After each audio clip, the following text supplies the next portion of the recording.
Hey everybody, it's April 21st, 2026. Welcome to the Giant Bombcast, episode 937. I'm your host, Jan Ochoa. Joining me, co-captain of the ship. Joining me as always, he's riding the twos and the threes because I'm on the ones. Jeff Grubb. Yeah, I got the backup here. I feel bad for Jan Ochoa because he does have to sort of captain this ship, and he like tries to get us on task, and we all kind of like we goof off, but we also just like talking to each other. And we're like, Jan will tell us when it's time to go, and when he has to actually tell us it's time to go, you could tell he's like, I don't want to be the buzzkill, guys, but we need to start the show, and it's hard for him, I can tell, and I appreciate it, Jan. It's like wrangling my own little group of kitty cats, and I'll do it every single week if I have to. Speaking about kitty cats, he's the coolest cat in town, Dan Reichert. That's me. Hi, Jan. How's it going, bud? Great, fantastic. I have something to talk about the weekend, but I'll talk about that during the emails actually, because we have the hater of all cats. Anything feline is not fine with him. Jeff Bakalar. Hey, what's up, Jan? I'm still stoned. Still stoned from 420, man. That's right. Send it, brother. That's right. We're gonna green out today. The green 420. It's a leap year for 420 this year. What does that mean? Goes into the following day.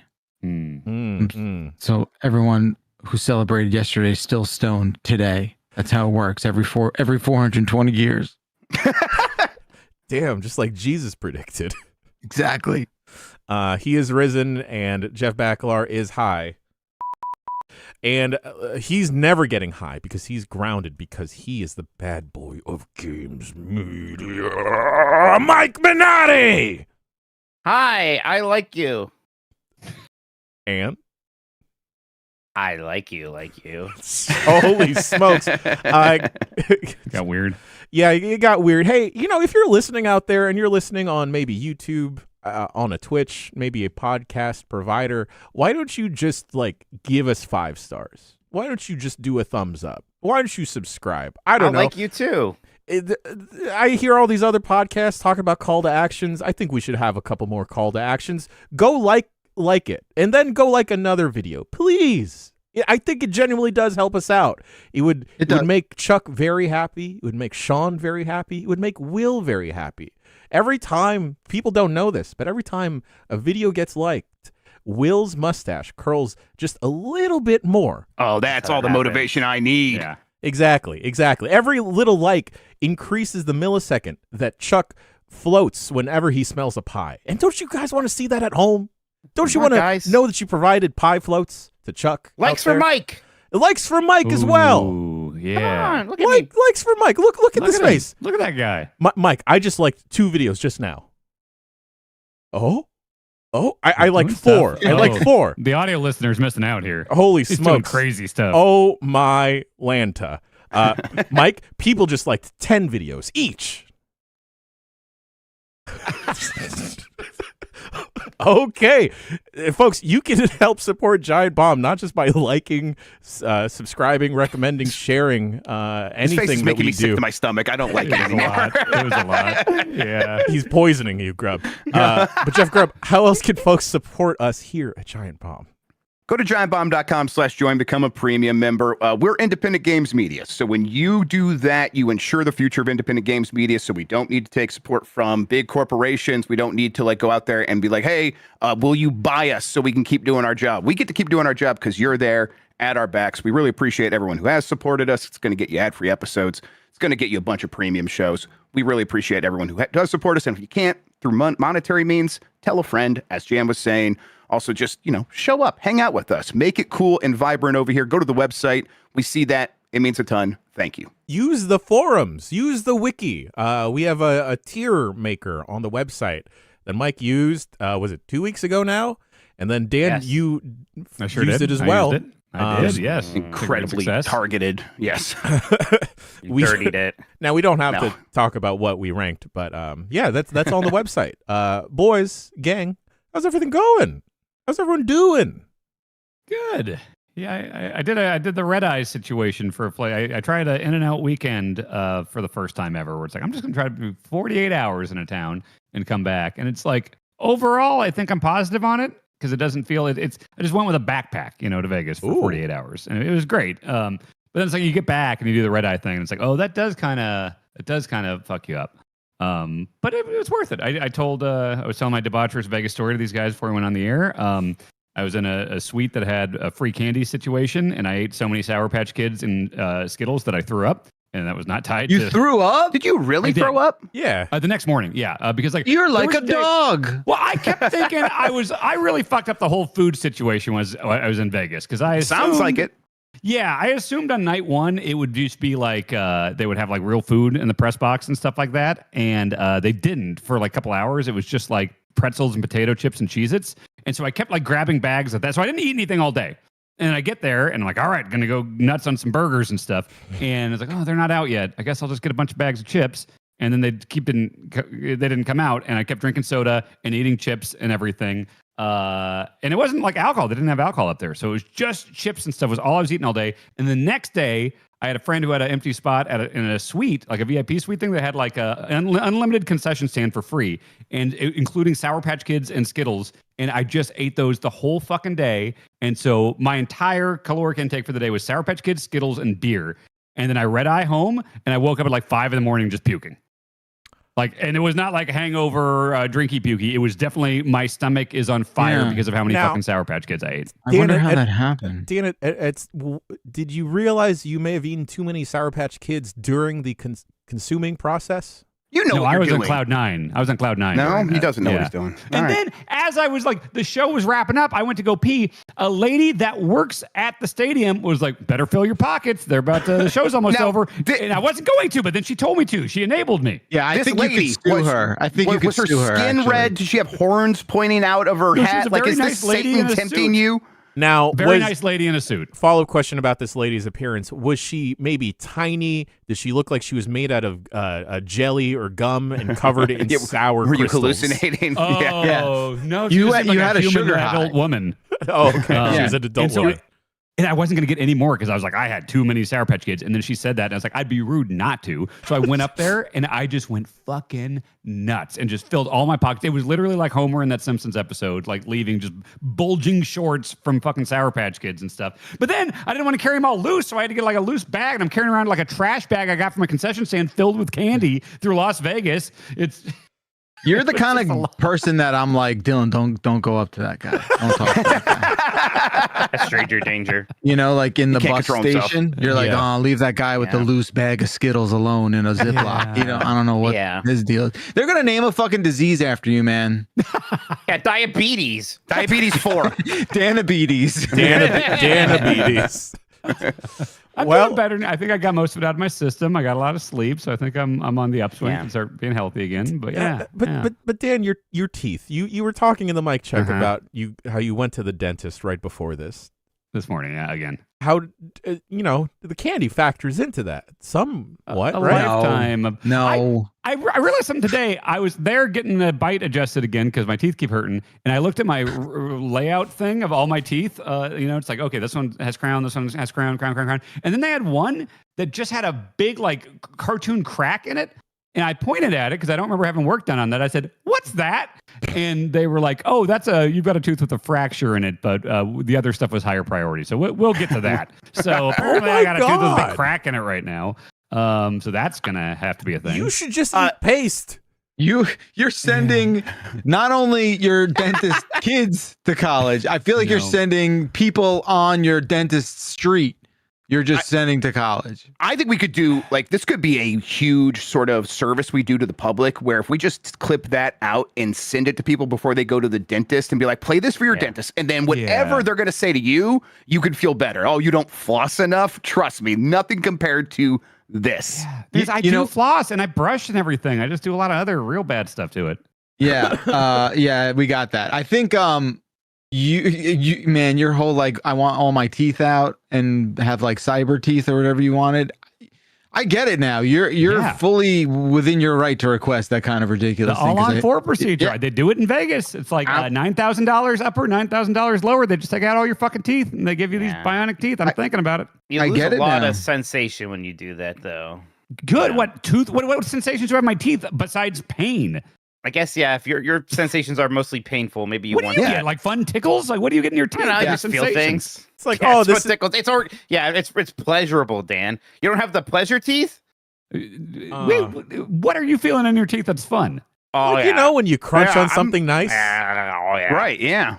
I don't That's like the what I was spot. doing. Right here. Right in the molar. Okay, Mike. All okay. right. The amount of tooth trauma Dan has, I don't blame him for feeling this way. No. You've been through a lot, bud. It makes sense. yeah. Yeah. I mean, All I don't know right. how much of it is self-inflicted or no one can know, but yeah, I feel bad. I feel Most. bad. Well, Dan All got right. peer pressured at the end there.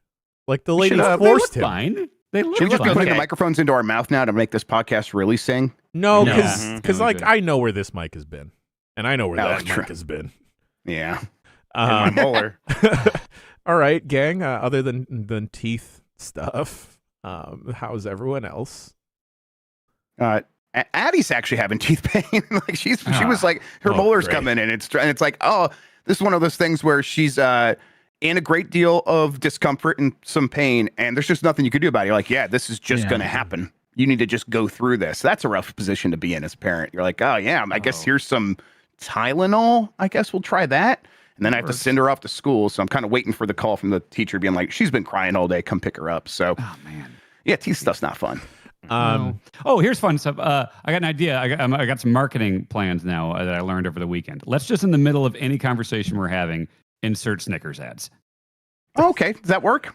I think people cool. like that. I think we should do that. I think we need to be doing like 30 times more ads and make them as intrusive as possible. Sure. Let's be sure to highlight their dental benefits while we're at it. Yeah, we I should. think In the middle of one of our very important game discussions, we should just flash like a Slim Jim ad instead. no, we need to cut it out. Cut out the conversation. I don't think people should be able to hear the content. I think we Sure. should just do the ads. Yeah. What is this Just a the joke ads. about? I don't understand. WrestleMania was fucking bad. It was Their really strategy fucking for bad. making more money from wrestling is to take something that was already pretty bad and make it worse in just about every way. What? Yeah. But how do you mean? I don't Because, know. like, So, Literally, so you know, backwards, like there's like how you grew up like remembering all these awesome entrances from these wrestlers, and it's like they were The tiny memorable and rings. iconic. Yeah. And what if they paused in the middle to tell you about Snickers? Shut the fuck up. And Backler, here's where it gets crazy because we come from like the old pay-per-view era where you pay, they get your money, and then you watch a wrestling show, right? Yeah. Here, it's all confusing now. It's a $30 ESPN app you're already paying, and then so the home viewer is getting a million ads, and the people who paid the ticket prices this year were fucking insane. We're talking many thousands of dollars if you're like anywhere on the floor or whatever. So, and it's a 2-night thing. So if you're a family, you imagine how much you're spending there. And No. in No the families go there. What do you mean? Oh, It's there like are a ton of families. It was like half families, I would say. Yeah. It was. And then like during entrances, like in the middle of an entrance, the guy's music will cut out. Snickers ads or whatever, Capital One or the General or whatever ads are blaring on every screen in Allegiant Stadium. And then they come back, they start the guy's music up again. He's doing his taunts in the ring and all that. That's It was crazy. Wow. so fucking aggressive on top of all the stuff on the ring. Although they had a fucking crypto guy, some crypto billionaire pay to sit at commentary for the women's championship match, and they didn't have him on a mic, so they just have him sit next to the commentators because he paid. Oh, him that's money. insane. It is the most aggressive, greedy bullshit. Like in an industry that has always been known for aggressive, greedy, carny bullshit. Now it is just like past parody. It is fucking insane. Yeah, I guess it's not it's real bad. surprising, right? It's not surprising. No. The current ownership, no. Yeah, I mean, the previous ownership was bad, and now it's worse in every way. I didn't watch a second of it, but all the stuff I was getting on social media was like, yeah, cool, good decision to spend my time elsewhere, for sure. Yeah. Just Speaking bad about stuff. spending time elsewhere, I've been perusing the streets of San Francisco and Oakland, and I've been going to a couple more bars, not in a sad way, folks at home, in a fun way where I'm like, oh, I appreciate the craftsmanship of cocktails once again, specifically a good martini. But let me tell you, gang, let me tell you, I absolutely adore eclectic, weird bartenders. And I think Sure. there was like a period of time, specifically in San Francisco, where they were prevalent and a little bit too much. I think we have now reached a middle ground where there's still too much, but you're cool. Met a dude over the weekend. Shouts out to Trick Dog. Go to Trick Dog if you're in San Francisco. One of the best bars. I think it got voted like one of the best bars in the country. But I'm with my friend, the person I'm going to this bar with. They introduce me to the bartender. Bartender just like holds his fist up, just goes, "What up, dog? I'm Bones." Oh, cool. And I'm like, "Yo, is that His name short?" Bones? He's Bones, and I was like, "Yo, That's cool. is that short for something?" He's like, "Nah, it's just Bones." I'm like, "Yo, is that It's with a Z?" He was like, "No, but maybe it should be with a Z." Oh. Is his real name Dr. McCoy? Like, I was about to say, this might not be as cool as you think. This could be a Star Trek thing. yeah. But what I do want to shout out is I like flights are fun, right? A flight of beer, very fun. Yeah, of course. Flight Oh, of, yeah. it's like the sampler of alcohol. But the more fun thing is a flight of tiny teenies. Jeff Baclar, I thought of you during this. All right. Okay. We had a regular So- we had a regular martini as one. Sure. Second one, big ass blue cheese olive. Sure. Third, had some parm, a parm rind in it. Parm? Like Yeah. cheese? Cheese. It was a dirty, cheesy martini, and I thought So of you, were big these- dog. Were these all gin or vodka? Vodka. Well, I chose vodka. So- You could do either or. Yeah, no, I'm a vodka guy too. So so the first one was just like a standard one with olives, Yeah. Yep. and then like dirty though, or just like normal Dirty.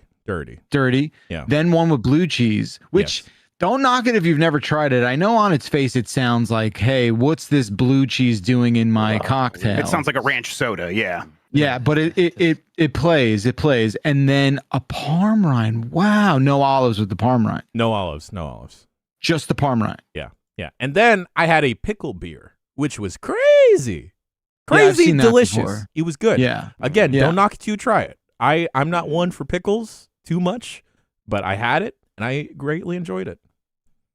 huh? Anyway, I'm chalking it to the list of like, you know what, next I don't know if and when any of the boys will be back in San Francisco, but I'm like, I want to take them to my special places. Yeah. Speaking about special places, everyone is good in their special places over the weekend before we get to video games. Yeah. I spent most of my time outside, which is nice. I have to say that, right? I have to say going outside is nice. Yeah. It's If good. you like it, don't Yeah, lie. I mean, I do, but it's like reluctant because it's like every time I go outside, I'm like, yeah, I do feel better. This is stupid that it makes me feel better. I wish I could just still feel better laying down doing nothing, but no, going outside does work. It was like doing yard work and stuff. Still,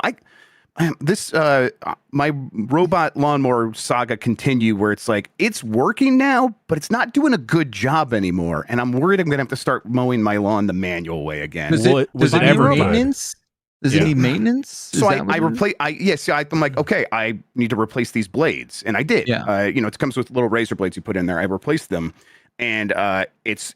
I think the grass got too long because the batteries were fucked to begin with. So I waited too long, and I'm hoping it's like it just needs to get through like a couple of good mows, and then once it gets to a good baseline, it'll do a good job of maintenance. But we're not getting over that hump. It looks bad out there. It looks worse than when the grass was just long. It's patchy and weird. I spent a lot of time trying to diagnose the problems with a robot that's supposed to make my life easier, which is I don't think the point of getting a robot for your birthday a year ago. How much is a lawnmower? What kind of lawnmower are you talking about here, Dan? Like you're going to replace or get a new one or something? So if like I were to get a lawnmower, we'd probably be spending a minimum of like $1,500 to get something that's going to be decent at this point. The robot mower. I mean, just kind of like I would like probably go all out and get like a decent, maybe entry level riding lawnmower at this point. I got You have a big got a bigger yard. space. Yeah, big yard. Yeah. Yeah. Riding lawnmower sounds fun. Yeah. That was the choice. It was the riding lawnmower or the robot, and yeah. Y'all make me chose wrong. so terrified to try and own a home eventually, and the maintenance. Because of the I mean- grass. I mean, some people like mowing their lawn, it's fine. Do you, Mike? What do you do? No, I pay people to do that. Yeah. He pays the help, please. No. Sure. I get it. I don't like it. But it's fine. It's worth it to have a lawn.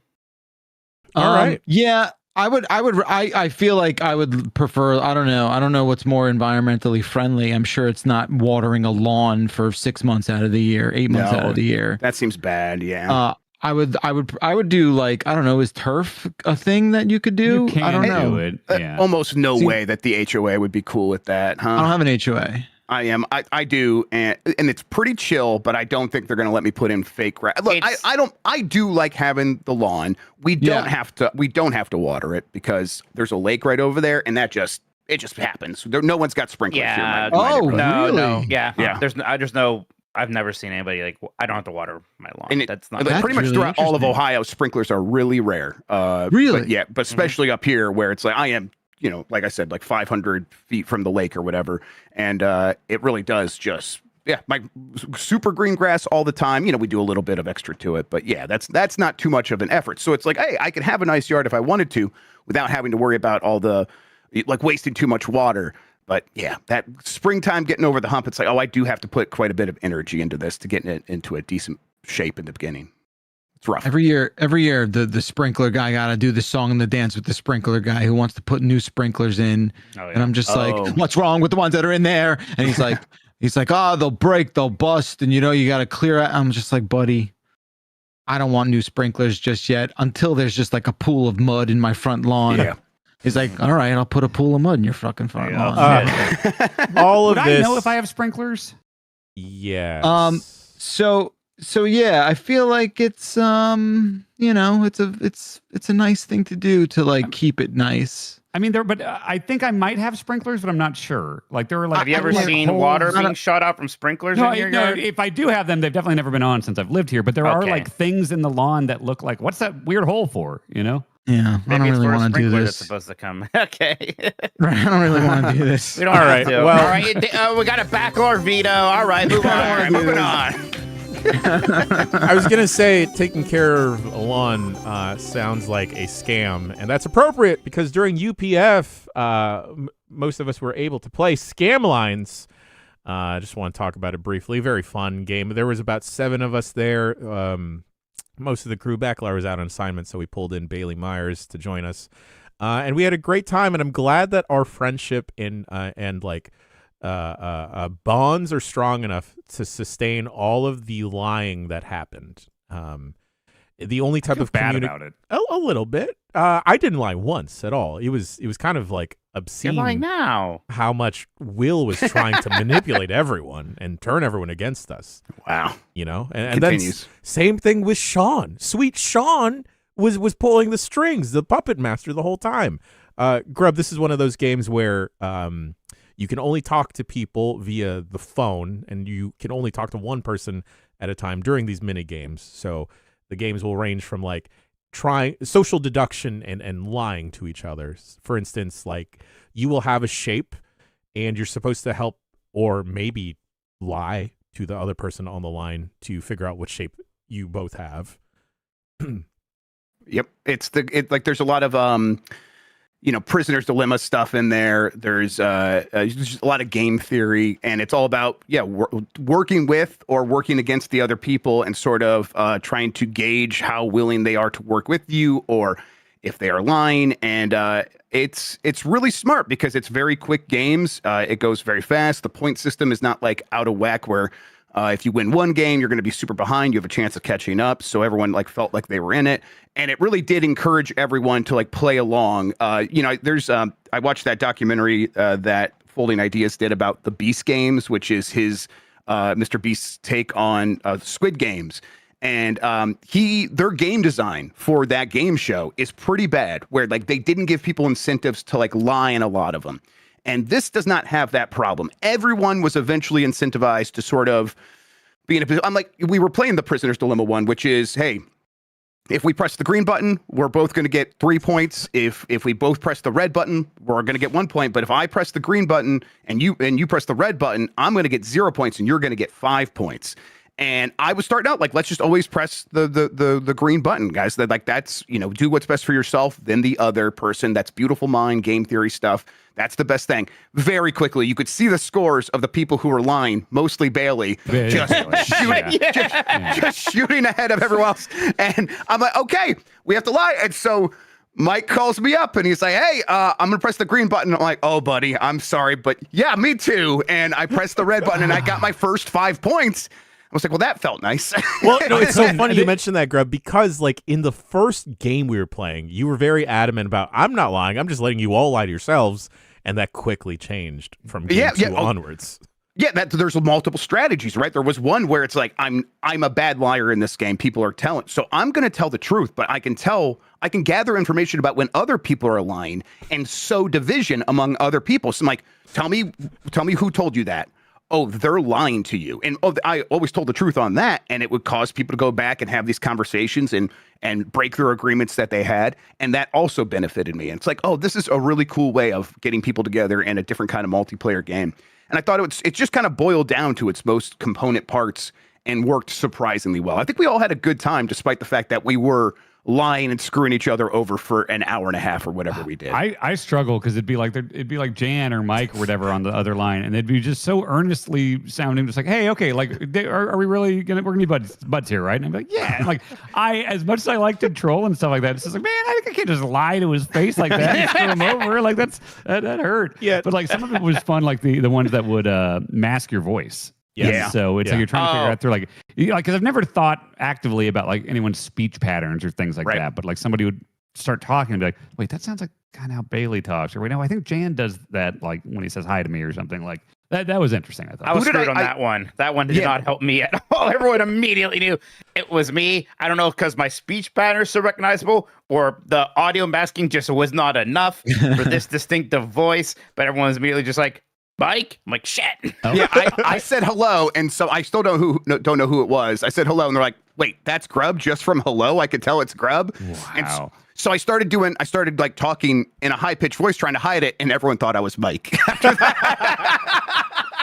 Oh, wow. So I'm like, this is really funny. I like also tried using my Goxler to hide my voice more. I'm like, I want to like see if I could really hide my voice. That didn't work. It was definitely like patterns and stuff. But yeah, the high-pitched voice did work. I tried to keep singing Under the Sea, thinking people would think it was Mike, but I don't know if it worked. Yeah, how far did you get in that one? Like the two Under the Sea, like a couple times. a little It's off. better when you're wetter. Yeah. We got to get Bacalar. Wear it sweater. We got to get Bacalar into scam lines. We got to run it back one time for the one time. Yeah, I think was so. really funny. Because Bacalar does these voices that I feel like could really fudge around with the whole meta of everything. Just do that whole thing as one of your famous characters. Do it as Smeagol the entire time. No, but then we would know. We would know it's him. No, be confused like Smeagol's here. We'll have to invent new people for this. Yes. That's okay. Yeah, we'll have to get Nikki. I feel like Abby would be very difficult to deal with. Yeah. Speaking about lying in things tied to lying can lead to hatred, folks at home. So don't do it too much, because Mike Minotti, you have been playing, and I believe this is safe to talk about. Yeah. Yes, it is. I see the reviews up. Yeah. Okay. You've been playing Diablo 4, Lord of Hatred. Yep. This is the second Diablo 4 expansion. I got some early access to this one. Didn't play through it or anything, but was able to make the new class a warlock and check out the campaign for a good while here. Now, I'm like kind of like okay with Diablo 4 up to this point. I always have a good enough time playing it. I don't find it interesting enough to like really stick with seasonal characters and dive deep.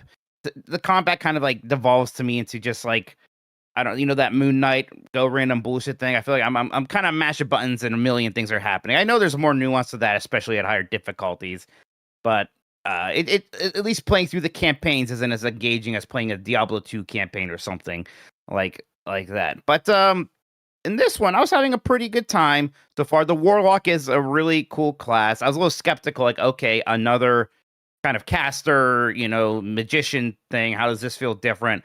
And they have a lot of, like fire spells, and they summon demons, things like that. Even just beyond the aesthetics of it, some of the stuff it was doing was neat. Like one of my big spells would make a fissure, and then fire would explode out of it when I click. So wherever I click, boom. But then the neat thing is, if I did another one, like the old fissure would still be there for a little bit. So if I cast somewhere else, I would make a new fissure that explodes, but the old fissure would explode too. So I could kind of place these around and do a ton of damage over a wider area. Then another point, I was like summoning a like a demon head that was just shooting like a flamethrower kind of wherever I put it. So yeah, the moveset seemed pretty fun. The story was moving along at a good pace there. Has a very nice recap in the beginning because even I'm like, what happened in that last expansion in the main game? Something about a devil and an angel, right?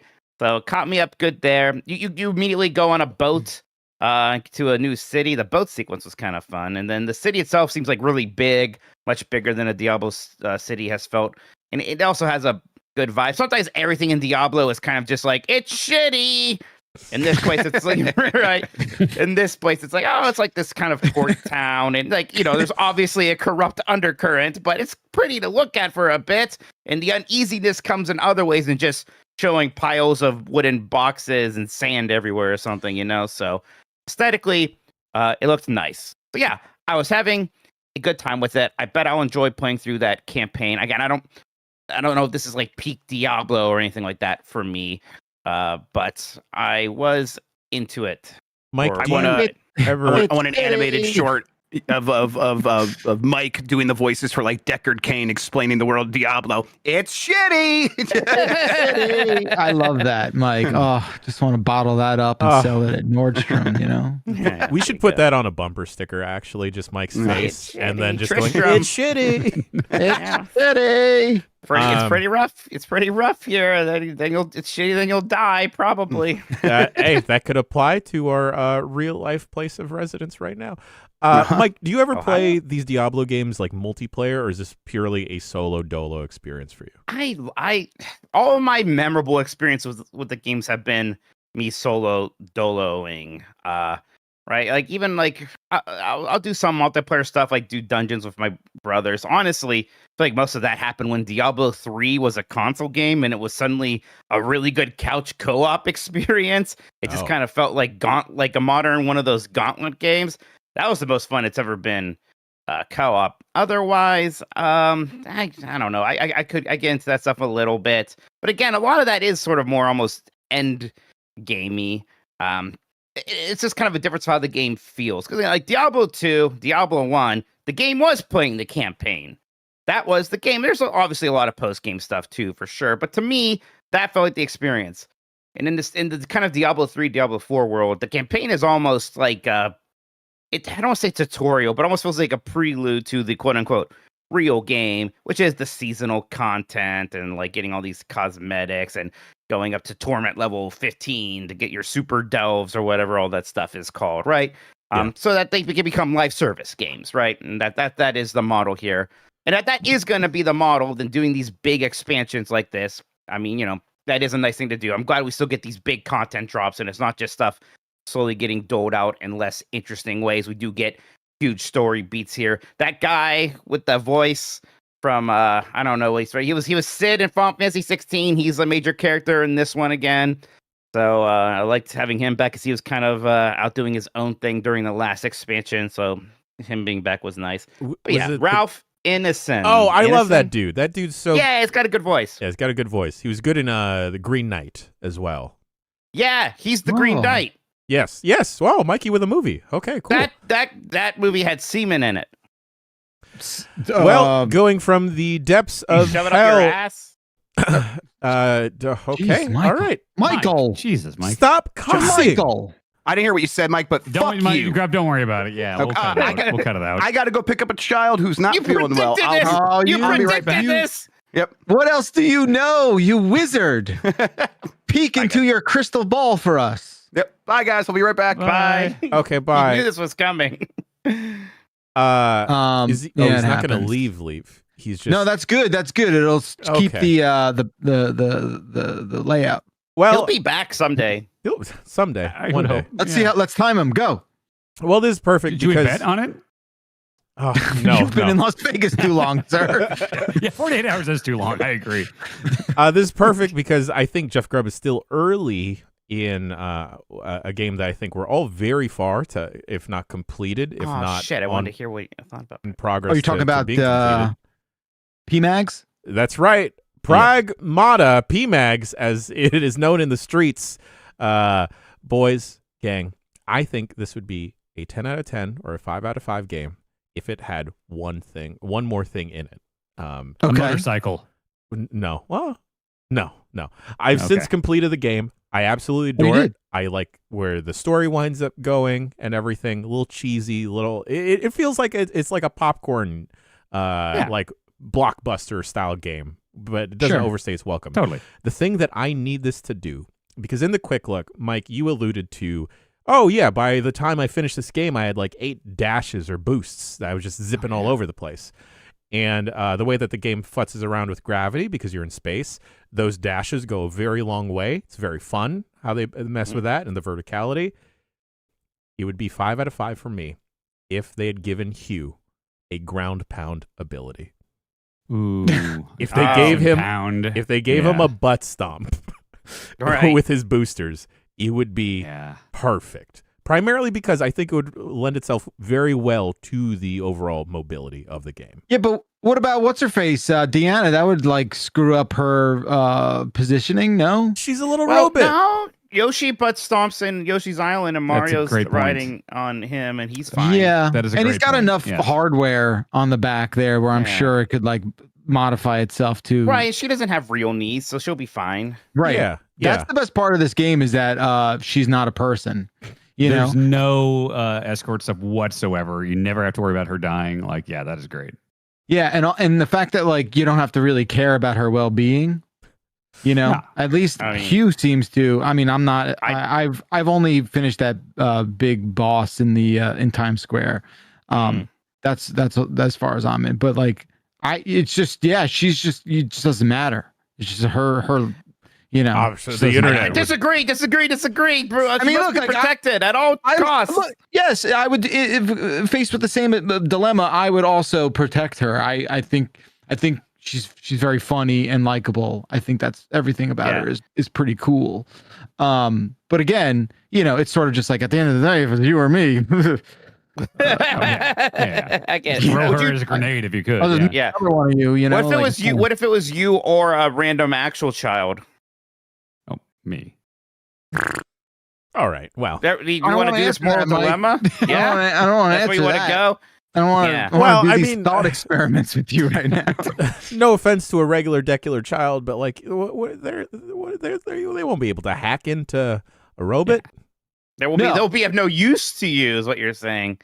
Yes. Yeah. Yes. That's what he's saying. That's what I'm saying. Yes, that is the hot take. Likes for Mike, everybody. Like this video, please. Like all the videos, even if it doesn't have Mike on it, please. Oh, baby. But holy smokes, gang. At the end, it's been a very long time since I've felt compelled to go back through a game and try and 100% it or hit up a new game plus. But like just the gameplay loop and just how it feels has me hooked in a way where I don't want to leave the world, I guess the moon yet with Pragmata. And it just has me... Oh, go ahead, Dan. Oh, no, I was going to say they make it easy if you want to do that, where it's like, it's so easy to go back to like, okay, this place I have 3 out of 5 of these boxes. I'll just warp back there immediately. It's a very fun 100%. And I, on top of Diana and Hugh's relationship, like I like that it doesn't get too muddy with introducing other characters, and I like that Cabin is just stuck there in your little shelter and doesn't do too much. He's charming enough. And then when you get more training missions because you find the broken cabins in the world, I feel bad. My little screen. Yeah, when there's like sparks and stuff like that, and you see him, it's like, poor little guy. Yeah. Feel for him. All right. Moving on from Pragmata, we have kept Jeff Grubb's seat open, and he is not replaced. But Jeff Bacalar, you have been playing Replaced. Yes, I certainly have. I owe it to myself to play some of this game because I've been thinking about it on and off for what feels like the better part of 5 years or so. Really, I mean, my gosh, when did they first debut this thing? I can't even remember. I always remember it was like an Xbox thing, like some sort of showcase or whatever it is, and obviously it launched on Game Pass, so there's that connection following through. Replaced is finally out. It is on Game Pass, like I said. It is, and again, we can all agree this game trailered real well. Like Sure. not many games trailer as well as a game like this. For folks at home, this is like the 2D cyberpunk Blade Runner looking That's game. right. It is a 1980s sort of alternate history, cyberpunk sort of pixely side scroller where you play as the body of Jesse a Ventura? person. No. Oh, okay. Stay with me. You play as a body that is being controlled by an AI after some sort of military experiment goes haywire, and I believe the world is left like irradiated. Okay. And that's the setup. It, like you say, it's like that 2.5D side scroller, so it's a 3D world, but you're sort of only moving through a single plane in it. You do get to go up and down stairs in the foreground and in the background, which adds a little bit of dimensionality to it. But that is the sort of the broad strokes of the gameplay.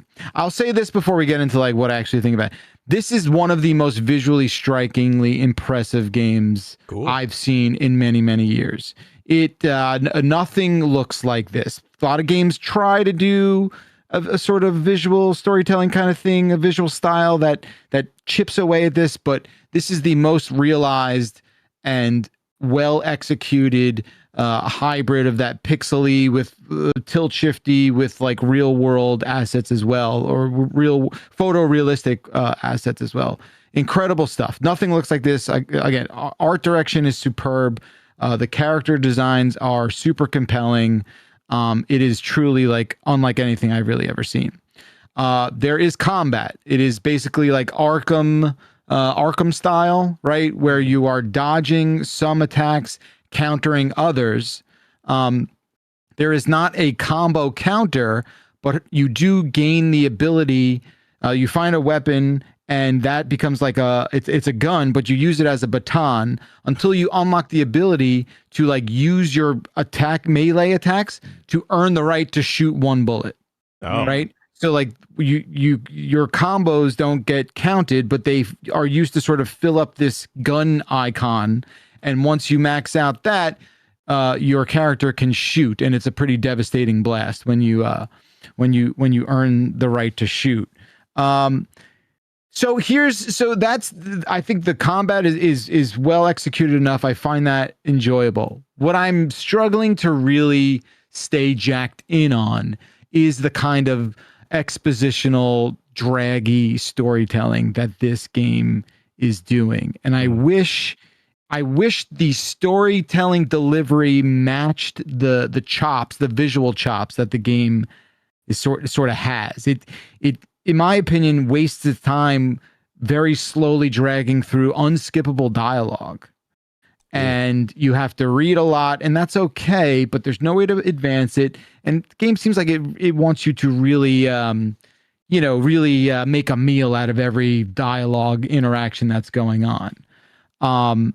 Some dialogue is fast forwardable and kind of skippable, which you will want to do because you can read much faster than the words are appearing on screen. But like I said, it's a little rough, and there is a pace to it that is just, I don't know, it's just a little too sluggish for me. I wonder if that's a thing that they maybe kind of patch in, and I don't know, maybe a little bit of feedback. Who knows? Again, it's the developer's decision to kind of like position it that way. So I think that's fine, right? And that's what they want, but it does feel like a bit of a slog. But again, like visually speaking, like it's an incredible, the animations in the game are really incredible because the characters themselves, they're not a lot of pixels, but they have this realistic sort of flow and body movement to them that is really, really cool. Yeah. So the AI is named Reach, and your body that you play is named Warren. And there is a lot of like self dialogue between your character and Reach, the AI, and it's mostly the AI talking to you, and you just sort of listen. And the AI is controlling you. So like you'll murder like a bunch of gang members, and the AI is like, "I'm sorry, Warren, I had to do that. We had to kill all these people." So there's that. But yeah, I think, I think the story is not really grabbing me, but I do think the way it is presented, and the kind of like all the other things that make up the parts of this game are probably what's going to keep me hooked in and kind of see it through to the end. It's got incredible sound design, like really, really awesome detail to attention to detail there. Such a really intoxicating energy to the whole thing. I just wish the story was a little bit more kind of special, a little more important, Sure. Backlar, yeah. so it's not like a Metroidvania style at all. You're just like going from level to level, or is there any kind of open world? As far as I can tell, there's not much of that mechanic there in the game. There is a couple, you do eventually reach this sort of like dystopian refugee town, and you're meant to go around and kind of ask some of the people in there, like, hey, what's your deal? Can I do something for you? There's a couple fetch quests peppered in throughout that experience, but it is just, and like, so, the first 90 minutes or so, you're just doing the left to right sort of thing for what feels like forever. And none of that gets really impressively complicated or fun. The puzzle, it's very, very, very light puzzle solving, to the extent that you're just sort of like it's that same like move this to the edge just so you could climb up to the wall. And it's like, box pushing puzzles. Let's go. You're just going to have to start off with something a little bit more cerebral there for me.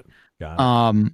But again, I think the style, this thing is dripping with such distinct and impressive style that it's probably enough to get me all the way to the end. Okay. It is opening up where I'm at now, and you do meet like kind of interesting characters. I think the characters are definitely stronger than the story overall.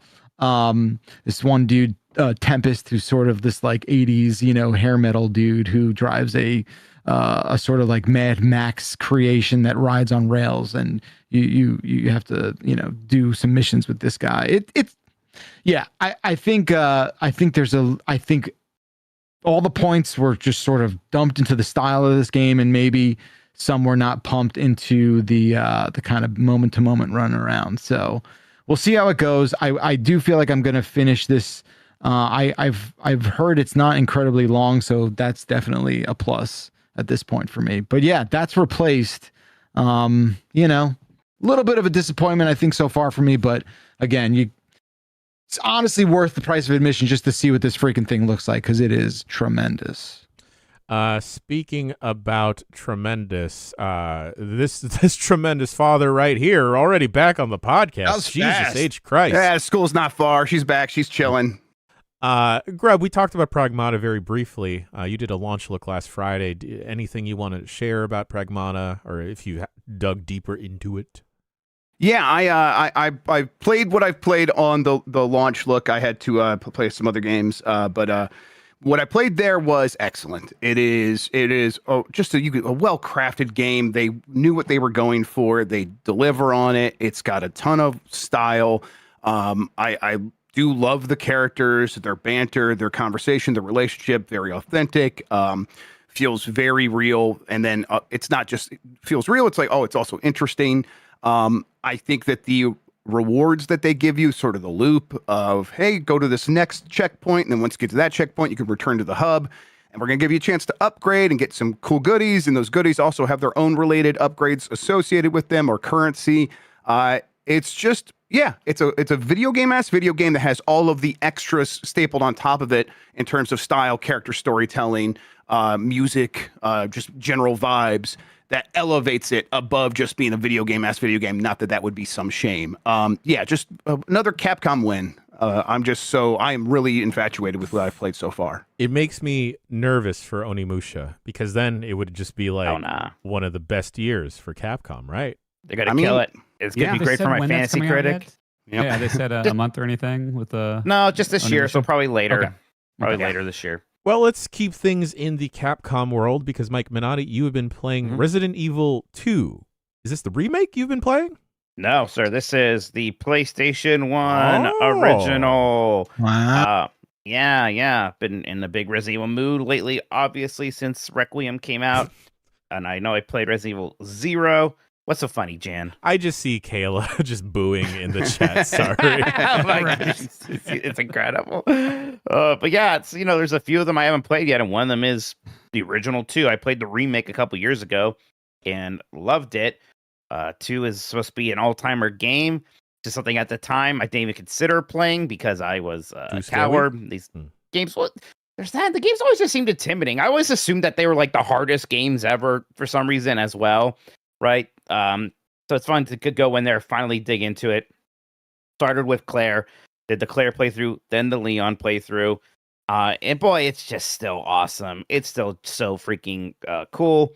It's so much more approachable than I thought it would be. If you're weird about tank controls, boy, that immediately just feels good in this game and makes a ton of sense.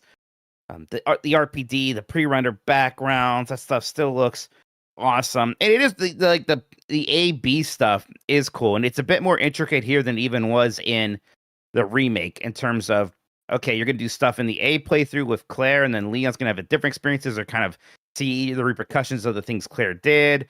You're not gonna have the same boss fights necessarily, even. But yeah, it's just like it's weird playing a game after almost 30 years of hype. And I'm like a big 1998 in gaming guy. If you've asked me, like, what's the best year for video games? I'm like, 1998. We had Half-Life and Ocarina of Time, Metal Gear Solid, Grim Fandango, and I'll go on and on. And this is one of the games that is brought up. And I'm like, and that one that I didn't play yet. And now I have played it. And it's freaking cool. Even like it's funny because like the voice acting is definitely better than Resident Evil 1's, but it's still pretty cheesy and also like bizarrely Canadian. So that part of it is also it's like the one guy goes, yeah. There's a famous some guy goes, sorry. Like it's Mr. X. Yeah, it's Mr. X. Even Mr. X, right? Because in this one, Mr. X only shows up in the B playthrough. Yes, which is interesting. So that's like a different wrinkle there. The game's got me a couple of times, especially like the first few hours when I was playing as Claire. I just like walked by a window and some plants reached out and grabbed me and I freaked out for a moment. Then there's I don't even know how I forgot about this. I feel like I knew about this, but you're in like the interrogation room with the one-sided mirror. I'm in there. Then all of a sudden a liquor jumped through it and I lost my shit. I freaked out there for a moment. But even just like that's the dog window moment of 2, I think, is the liquor, yeah. It's classic. But even just like the tension because of the survival horror stuff, there was a point where like my inventory's limited and I had to carry a couple of keys with me. So I was like, I'm just not going to take a healing item this time. It's going to be fine. And then, of course, I get beat up a bunch and I have like no health left. If something tickles me, I'm going to die. And I'm like, okay, it's going to be a safe soon. I'm going to be fine. Well, sure enough, here's a cutscene. And now Mr. X is like on this fucking narrow bridge with me and it's like where I need to go. My strategy, Mr. X, every time has been just let him hit me once and then I'll get by. It's okay. I'm like, well, shit, that's not going to work. So I'm like, it's like take control juking, which you can only juke so much because of the lack of strafing. So I'm like, and I just kind of like start going right, then I go left, and I pray to God. Somehow, Mr. X decided to do the longest wind up ever, and I just kind of squeeze right by there. Beauty. God, that's fun. What a and game. It was exhilarating. Yeah, the game is still so freaking fun. It's definitely still just one of the best Resident Evils. There's a lot of really good Resident Evil. I don't like it quite as much as the remake. It's because the remake has better puzzles. The puzzles in this game are kind of simple. A lot of very simple block pushing puzzles, things like that. And, there is something about, actually being able to aim at a zombie's head or leg and do stuff with that. Even though, like, the tank control shooting stuff still feels fine. It feels good. It works in a game designed for it, for sure. And pre-rendered backgrounds. I mean, come on, that's pretty cool. Pre-rendered backgrounds are so fucking cool, It's man. awesome. God, I I'm love due that for shit. a replay of 2 remake because I only played through it once because I never played the original 2 and I loved 2 remake, but I did it as Leon. And is it a significantly different thing as Claire? It's again in the remake, good enough, but also you kind of get the sort of true ending when you do both of them back to back. There's a little bit extra at the end there, and it's worse. And that's the case here as well. And I was kind of a little surprised by how much it was. And it was just, I don't know, it was still exhilarating, man. Still felt really Steam freaking still cool. I wonder if like the Steam cloud still has my save from I that bet it. long I wouldn't ago. be surprised if that's the case. Yeah, it probably does. Interesting. Mike, remind me, PlayStation 1, one campaign on one disc, another campaign on the other disc. Is that how it works? Yeah, that's right here. Well, my one's in there, but yeah, here's my Claire. Claire's on disc 2, so I tried to put disc 2 in first. Play as Claire. Then Leon would have been here. Leon's in my PlayStation 2 right now. Backwards compatibility. God, is there anything better than these PlayStation cases that can hold more than one disc? So freaking good. Big thick boys. Yeah, I like them. I had this really weird moment where I was playing the game and the disc looked pretty good, right? I had no issues, no stuttering. Then I was in a cutscene and the camera was just stuck on this one character, and then mid-sentence it just stopped. I was like, oh.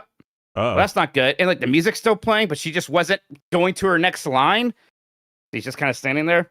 Like, all right, I guess I'm probably going to reset the game, but let me try taking the disc out and looking at it. As I took the disc out, I kind of wiped it. As I wasn't looking and I was streaming this, the character just moved her head. What? And then everyone in my chat was freaking out. Like, and then, so I cleared the disc, so I put the disc back in, but I'm getting ready to restart the game. But just putting the disc back in, the game's like, and next line, and the scene's just going like nothing happened. I was like, okay, real hardware. All right, we loaded in the next line of 1 and 0s, and we're good to go again. Okay, interesting. It's those black discs, man. Yeah, right. But how can anyone see anything? Mm-hmm. So really good. Still got a few classic Resident Evils. I got to play original 3. I got to play Code Veronica. The Revelations and 6, and then I'll be played any of those? No,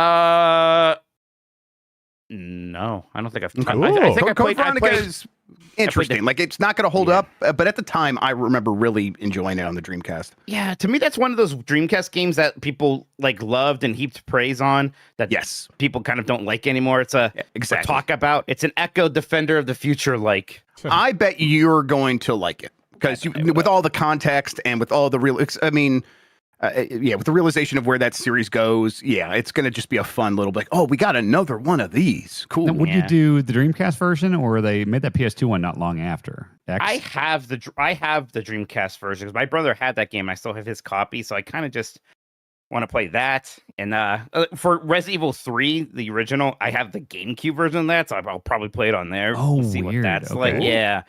Right, people forget those are rare, right? The GameCube 2 and 3, a little bit more expensive. I feel like I never see those. Yeah, it was just weird because like the GameCube was so much more powerful, but it's like it's not a remake; it's just the old one. Right, like because they remade 1, then they're like, and now we're just gonna port 2, 3, and like Code Veronica X made sense. It was technically that generation, but just only RE2 on GameCube is like $100. No, and they have just been printing so much money with that series in so many different ways since the beginning, basically. Like, I don't know, put them out again on GameCube. Sure. Remake them, whatever. And it's weird because like this isn't a series I like had much affinity for. And when I had to review Resident Evil 8 Village, it was a few years ago, whenever that came out, at the time it's like no one else is able to do it. I'm not really a Resident Evil guy, but I guess I'll review this one. Kind of like since then I've slowly just been crawling my way through it, and it's been a ton of fun, so I don't think it's gonna be too long before I jump into OG3. It's like just like one of my favorite series now. I'm like even trying to think like, can I name 5 video game series that I think are better than Resident Evil? I don't know. Welcome to the party, pal. Yeah, hell yeah. Stuff. We try. Good shit. This try. Did you try right now? Ones that are better. Mario, Zelda, Metal Gear, Mega Man, Final Fantasy. I know you don't agree about Final Fantasy.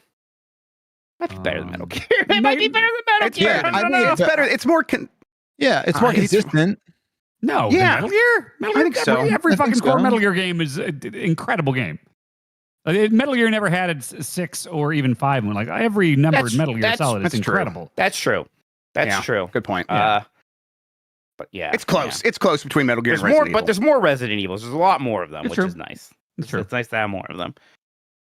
That's the 3 that come to mind right away, or just Mario, Zelda, Metal Gear. I'm struggling. Metroid, even though it does recent fumbles aside. What? No, don't worry about that. Mystical Ninja Goemon, right? Oh shit! I forgot about Goemon. Yeah. What? Yeah. Kayla says Dynasty Warriors, of course. Of course. Well, we can ruminate and marinate on this more, but let's stick around this time period because Jeff Grubb, you are ready you're ready to blow past spring because you have been looking at Summer Cart 64. Yeah, so Summer Cart 64 is another one of these flash ROM card cartridges that you can put in your 64 to read stuff. I have a what's the other one called? EverDrive. Yep, I had an EverDrive, and it works great, especially in the analog 3D. After it got an update, everything worked. But the Summer Cart 64 is the preferred one now. And I can tell, like, first of all, it's open source and relatively affordable, but it's open source. It's constantly getting updates, and it has like pretty good 64DD support, which is not something that I have ever really messed around with, especially on a real N64 hardware. So I got that Miriant shut down recently, which was the big repository of all these ROMs, and people are downloading stuff. We've heard. Yeah, we've as I've been told by nefarious individuals. Criminals have told us, yeah. Criminals have told us. So I talked to those criminals, and they handed me some translated, patched N64 64DD ROMs. And I got that loaded up on the Summer Cart, and it was really easy to get that thing patched up and updated to its most recent stuff. That also gave me an excuse to update the Analog 3D to its most recent firmware, which supports the Nintendo Switch N64 controller, which is fantastic. Yes. So yeah, got all that going and booted up Doshin the Giant, messed around with that for a little bit. As you do. Booted up, SimCity 64, which is a 64DD game. And it's like, this is like, and it was great. I booted up SimCity 64 for the 64 DDD. That's a different character. DDD! Yeah, 64 DDD! And the first character that pops up is Mr. Right. The character from the SimCity for Super Nintendo, and he shows up in Link's Awakening and stuff like that, or his friend does. Mr. Left does. Mr. Left does, that's right. And it was like, oh yeah, this is one of those things where as a kid, the 64DD was this a mythical thing that was going to change the 64 that I loved so much, and it was finally going to deliver on the promises of what people are getting with CD-based systems, and it never came out. It got canceled. It came out in Japan, but it never came out here.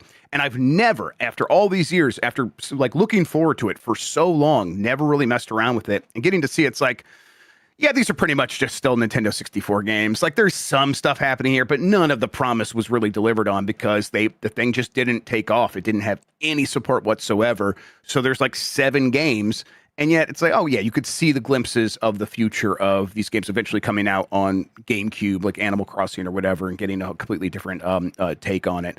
I don't think Animal Crossing was a 64 DD game, but yeah, still. The Summer Cart is very well made, works really well, very basic, but everything's presented very well, where it's here's a simple menu system. It has a ton of customization features that you can access from the on-screen display, the on-screen menu, so you don't have to do stuff on your computer and then take it back over there. It's just really well thought out, and I see now why people recommend it as the go-to cartridge if you want to just have all your N64 games on one thing. It's really well done. So yeah, highly recommend. It's got the fantastic colors. I got the blue translucent one. That's fun. Nice. Yeah, because I got it because initially with the Analog 3D, the EverDrive wouldn't work on it. And that first so I bought week, it. yeah. And and immediately they had it work, but it's like, well, now I just have this thing, and it's a solid one. I like it for sure. The DD stuff, I remember when they were first showing mask screenshots and magazines, and they were calling it like Zelda 64 2 or whatever, and they were just, yeah, you're gonna have to buy this new thing. It's like a $200 add-on for the 64, and I would look at these screenshots and I was like, this just looks like Ocarina. Like, what the fuck? And they'd be like, well, no, it's got this whole clock thing and all that. And it's like, but then it just worked on 64. So what were we trying to do? Right. I remember like one story about it, and it must have been like talking to someone at Nintendo. You know how these products get like blown up. The idea was like you could have persistent worlds where you pick up an object and then you drop it on the ground and you come back a year later and it's still there on the ground because the system holds it into memory because you can rewrite to these disc cartridges instead. I'm like, okay, that sounds cool. And it's like, well, I don't know why I was so excited about that, but I was. But then fast forward to like Breath of the Wild, and you still have to do a Blood Moon thing to take care of that, Yes, like, exactly. They reset the game. 100%. Lovely. Well, boys, I'm almost ready for the summer because I just want to like kick back, go to a beach, perhaps befriend or hang out with y'all on a beach. Maybe run into the likes of perhaps Heihachi, Apollo Creed. Maybe go to Cocaine Mountain and visit James Brown. And his ghost? And his right, not his ghost, but his ghost friend. His little ghost pet, yeah. Yes, his Jeff little Keighley's ghost pet. pizza, yeah. Uwu Pizza. Jeff hasn't been able to stop tweeting or posting about Uwu Pizza. Just him, just going, getting scanned all over the place. Folks, we're talking about Tomodachi living the dream, and we're specifically referencing Dan's Island, and we had a very fun quick look that I suggest you go check out. But Grubb, you've been playing it. I believe the gimmicks have also been playing it a bunch. I've fired it up. It's just happy fun times, gang. It's just so fucking goofy. It is. I think it might be a perfect game for kids 7 to 11 in that range. Especially so Emmy's 9, and because of her vision and some other issues, she struggles with reading. And this game is such a good tool for that specifically because everything that she puts into the game, it can read back to her. So it's like if she gets the spelling wrong, it's like, oh, what's going on here? And she's not. She's almost asking for no help playing this game whatsoever. I'll have a lot of games like this where like, okay, they're going to really be into it, and then a lot of it is, and this is Minecraft. This is everything. It is every 20 to 30 minutes, there's something else they need help with. These games are more complicated than you would think. They want to figure this stuff out, but it's just out of their grasp in a lot of, they don't have the built-in sort of fundamentals of playing games for 20 years that we all have. That is not Tomodachi Life. Tomodachi Life, they have both of them at 7 and 9 have been playing pretty autonomously for the last 4 or 5 days, almost as much as they possibly can get their hands on it. It's crazy. Are they sharing an island? Because it's not like you're not playing it. So they each have their own island. I'm in for 2 copies, Dan. Yeah, absolutely. Wow. I bought 2 copies of this. Because you can't do the family thing because you can like lend, but then you couldn't play at the same time. Only one person at a time. So they will sit next to each other and both have their own islands, and they're kind of just doing their own things, but they are using every available feature. They're going into the pallet houses and making stuff. They've made little pets for their characters. They're using it all, and I'm just kind of blown away by like they've needed very, very, very little help here. Cool. Have they done any of the? Because there's not a lot of online stuff. There's like not any real sharing or anything. There's not really online play, but there is that local. You can like share items you've made, Mii's, things like that. Have they messed around with that at all? So they just discovered that this morning, or maybe it was yesterday, and so they haven't. But they on the school ride when I was taking them to school this morning, they were talking to each other, and Emily's like, I made Rainbow Surprise, which is one of the desserts that she made, which is just a cake that is colored like a rainbow. And Addie's like, I want that, and she's wanted that since they started playing the game. It's one of the first things Emmy made, and Emmy's like, I'll send it to you when we get home from school today. And Addie's so excited. Wow. So yeah, they're using every single feature here, and I've been paying attention to the Tomodachi Life Reddit, which is surprisingly popular. People have been on there for a long time, thousands of users all the time.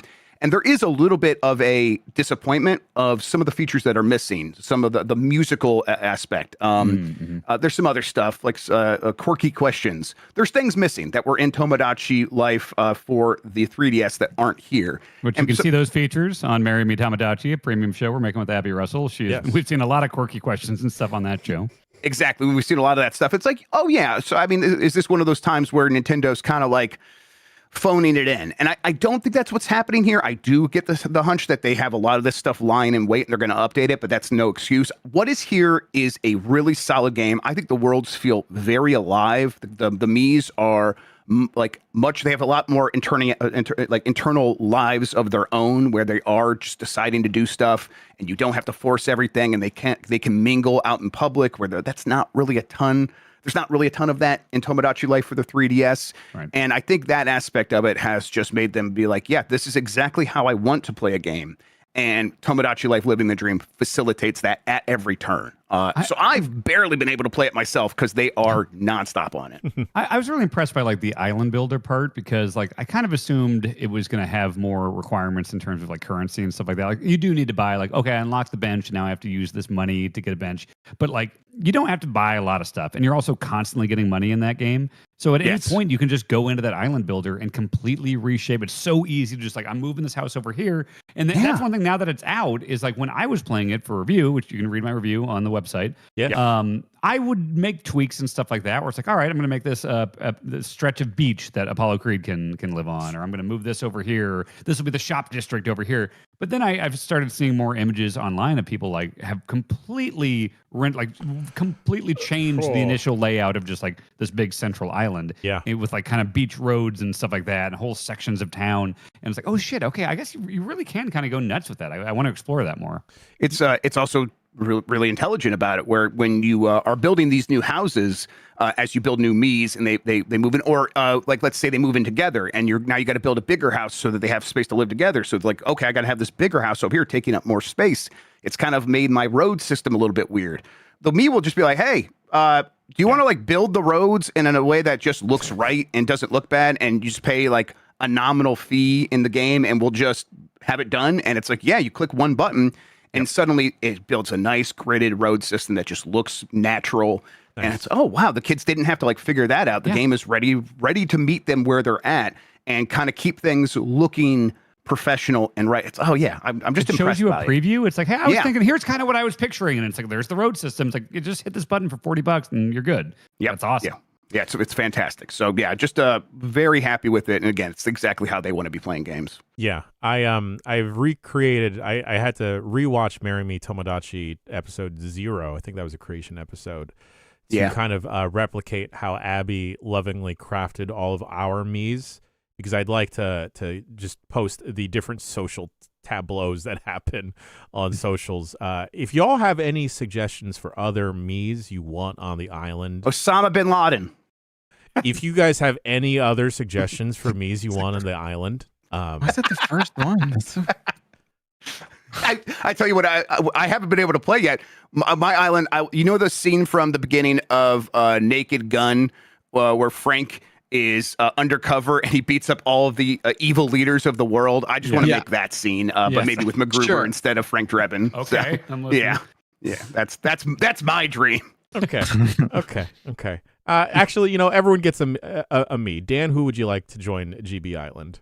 Osama bin Laden.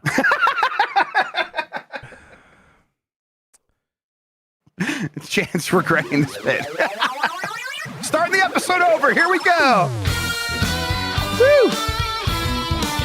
Hey, everybody. It's Tuesday. Jeff Bakalar. It's funny because the kids don't do any of that. They don't do the famous people. They don't do they don't do Bin Laden. Not yet, anyhow. I'll give them time. Right, yeah. It's all just like their own creations. Like they just have. Oh wow. Mike is very muted. Mike, you okay? I'm just muted was all it was. That's fine. I had nothing to say. Okay. Bakalar, who would you like on Giant Bomb Island? I would like John Cusack. Okay. All right. Mike Minotti. He's thinking. Osama bin Laden. So do we have... He can't help it.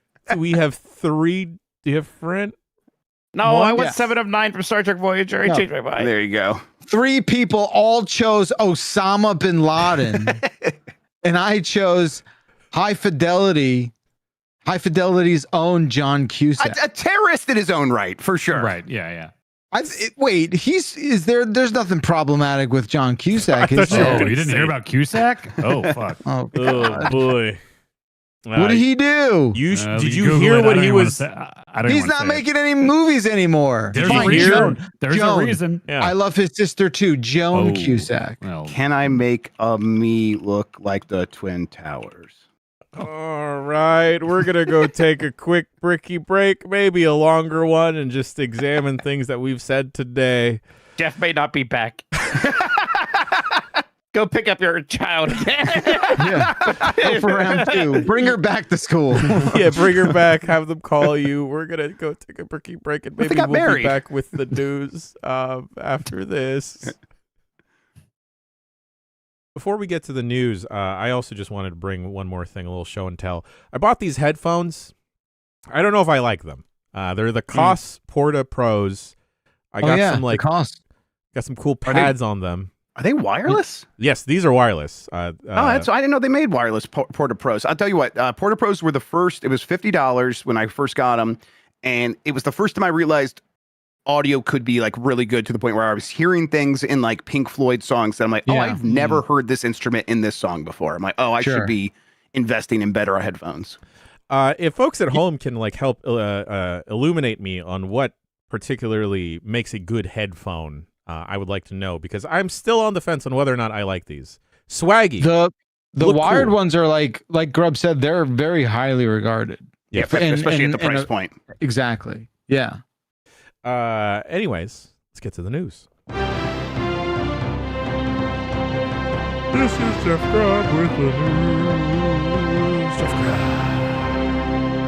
Thank you, Janet Choa. All right, let's get into the story that broke right before we got started here today. Xbox Game Pass Ultimate price update. Starting today, this is a blog post over there. I'm just going to read the blog post for everybody so we can all be caught up. Starting today, Game Pass Ultimate drops from $30 to $23 a month. Ooh, what a deal, right? PC Game Pass will also drop from $16.50 to $14 a month. Prices may vary by region. But beginning this year, future Call of Duty titles won't be joining Game Pass Ultimate or PC Game Pass at launch.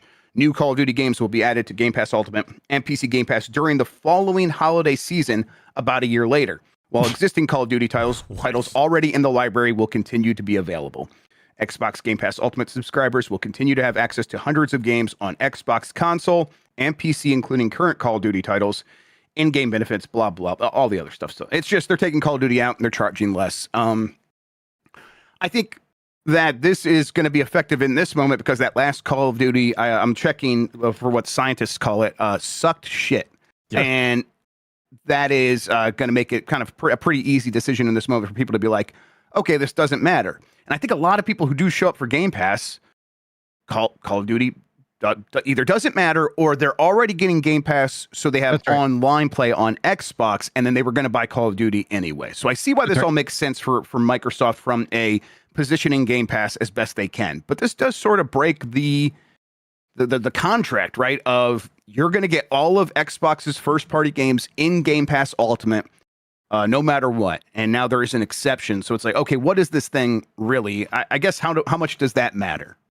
Yeah. Yeah. It's kind of like how does PlayStation call it? It's like instant game catalog or something. Yes, where it's instant like, library is what it used to be called. I Yeah, can't something remember. like that. Where Yeah. it's like, it's not saying it's this comprehensive thing. But like that was the thing. Game Pass, they used to be able to say that, and now there's it's like, okay, it's And there's a something tier else of Game now. Pass that is like that now. Yeah, it's like a select games, and it's like a tier down from the what was $30 and is now $23. I mean, not to mention they seem to have gone through quite the bit of trouble to acquire a big old gigantic company just to decouple the thing from Game Pass. I mean, look, you're right, Grubb.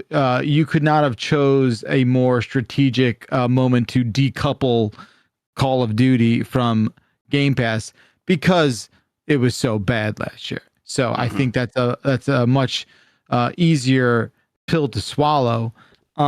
I don't know. And I think your assessment is spot on about like most normie Game Pass people not really giving a crap about whether or not their thing comes with it. They're gonna, the Call of Duty people are gonna buy that thing, and it's not really going to matter to them. Yeah. So I think it really, what it nets out is like this is probably how it should have been the whole time, maybe. Right. Well, that's kind of the weird thing, right? Is I think maybe Call of Duty was sort of that last chip to play of, well, let's see if this grows Game Pass in a substantial way. And it kind of didn't, and now you're retreating from that. And it's nice to see the price go down. It's novel, especially these days, to see the price for anything go down. But it does feel like an admission that Game Pass is never going to grow again, and they're going to keep it around. They're going to make the money that they can from it. But it almost sort of feels like the end of the road in some ways. Also, it's temporary, right? Like it goes down in price now, and we know it just floats back up naturally over time. Yeah. Like we're talking 5 years here, maybe before this thing is $30 again. Like maybe longer than that, but at some point it's going to be $30 again. This is a temporary reprieve in a solution to a problem, but it's not a solution to the problem of Game Pass, which is people do not want to engage with their game purchases in this way necessarily. They do still want to own stuff.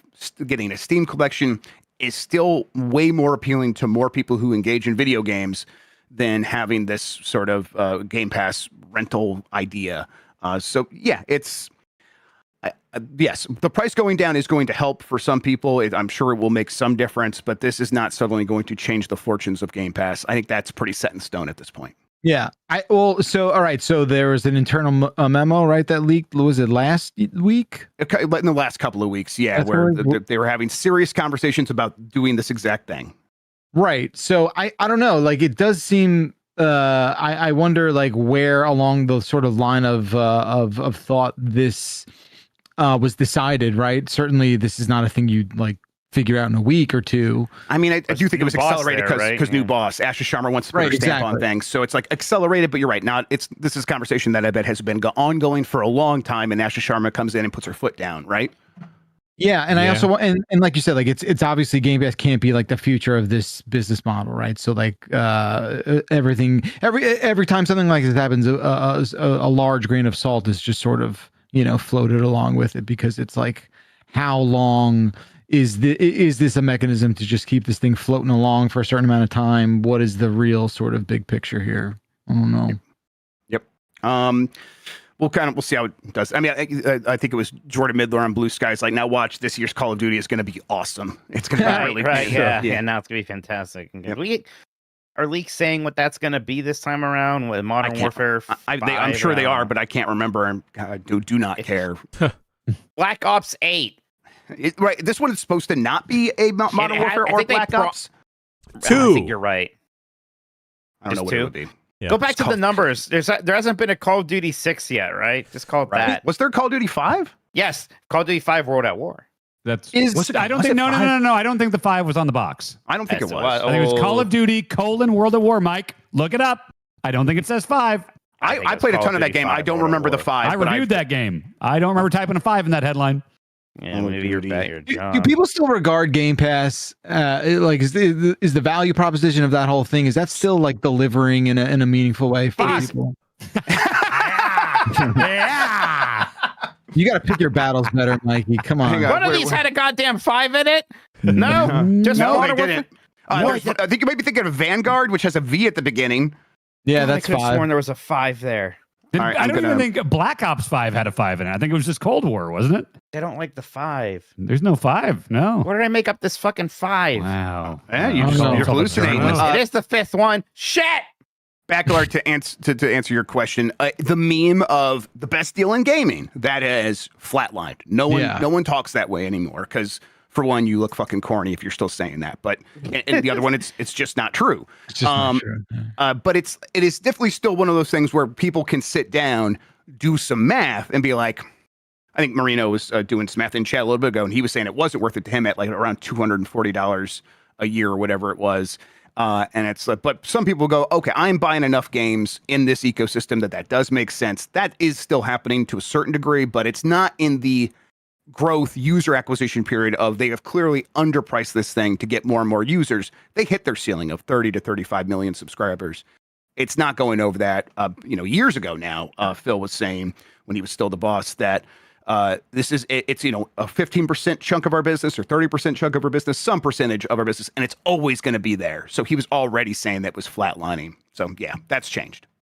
Cool. Cat's like, oh, Mike was thinking of Battlefield. I want to be clear about what I was wrong about, and I was wrong, and Dan was right. Dan was right. Dan was right. Go ahead, put in your fucking soundboard, you son of a bitch.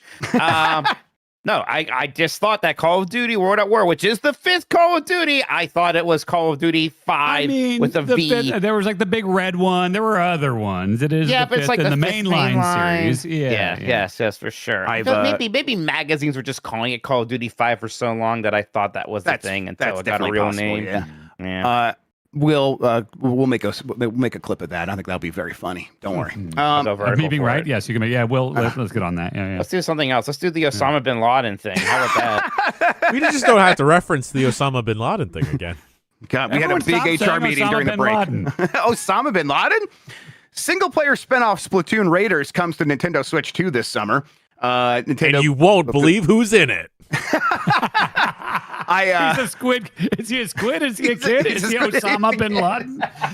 He's got tentacles behind that beard. Yeah. I was working out in the gym this morning and I was like looking at my phone and I was like, what app is this giving me a notification? I was like, oh, the Nintendo Today app. Splatoon Raiders gets its date. It is coming July 23rd. They announced it on the Nintendo Today app, something that they want to do for some reason. This is the single-player focused Splatoon game. It's unfair to call this the single-player game because all of them have had single-player modes, but this is focused on single-player. I watched that trailer and I was like, is it my ADHD, my processing, or is the trailer just not getting across exactly what kind of game it is? I bet it's the former. Do you guys have any idea what kind of game this is? Did you watch that trailer? It looks open world. Oh, I didn't get the vibe that was open world. Map. There's a fog of war opening up on that map. I've liked the Splatoon single player campaigns a lot. They've been really good. Yes, they're well very, done. but they've always been kind of like go to this level, and the levels are usually like cubes floating in space, and it's very structured levels, kind of linear. Do your little puzzles, do your shooty thing. Here it was big open areas. Open zone. There was a map and kind of like things on the map to see. So that was the vibe I was getting, is that there's maybe not open world, but there is a much more openness of some kind going on here.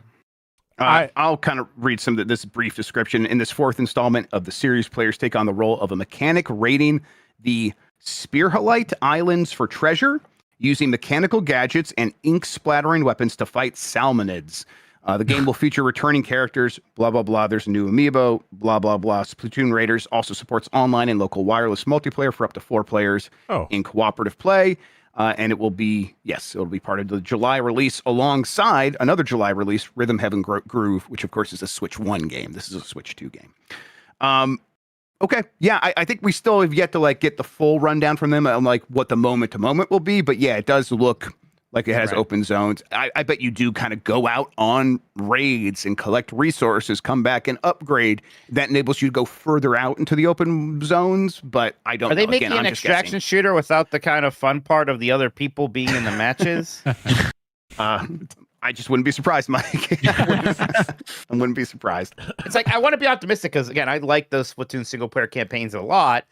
This is clearly a bit different from that. I hope there's still something. And it's interesting because, we already had them add another single-player campaign to the to 3 with Side Order. Yeah. Was that the roguelite mode? That was like the more roguelite-ish one. It feels like this almost could just be another one of those because it's those characters again. It's Big Man, Fire, and Shiver. Yep. But yeah, this is a standalone $50, which is budget title these days, $50 with prices.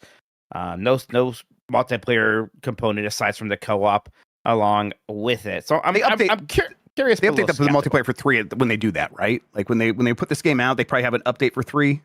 I mean, they updated 3 when they did a Switch 2 edition of it a little bit. But I don't know what else you update it with. And again, like, new content. This isn't necessarily coupled with that. Although maybe you unlock things here you can then access in there. I'm not sure. Yeah, maybe. Not Fire. Excuse me. Yeah, I had assumed that this was like another one of those roguelike modes, but I guess I'm wrong. I mean, it being a standalone $50 game to me, it's got to be building on that in some significant ways. But I don't know. I think we are.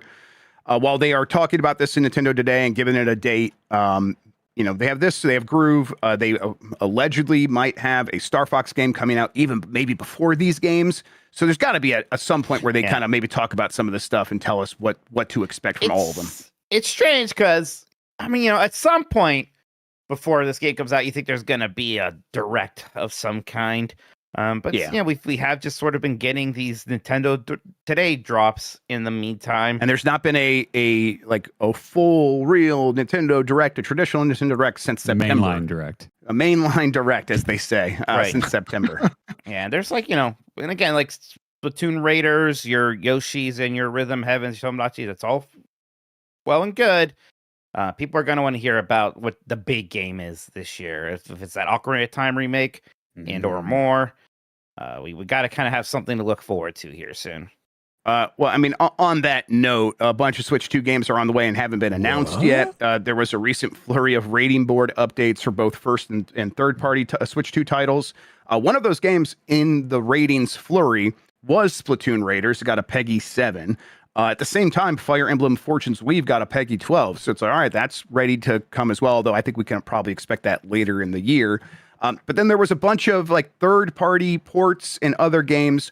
that got announced one way or another, whether that was through the THQ Nordic website with a bunch of unannounced games pages that we don't know what they are. A lot of them probably are ports, and a lot of other ports that did get rated, including like Hell Is Us, Devil May Cry 5, Devil Hunter Edition, Marvel's Guardians of the Galaxy, which will now have maybe a native version instead of the cloud version, Diablo 4, Lord of Hatred. There's a lot of stuff.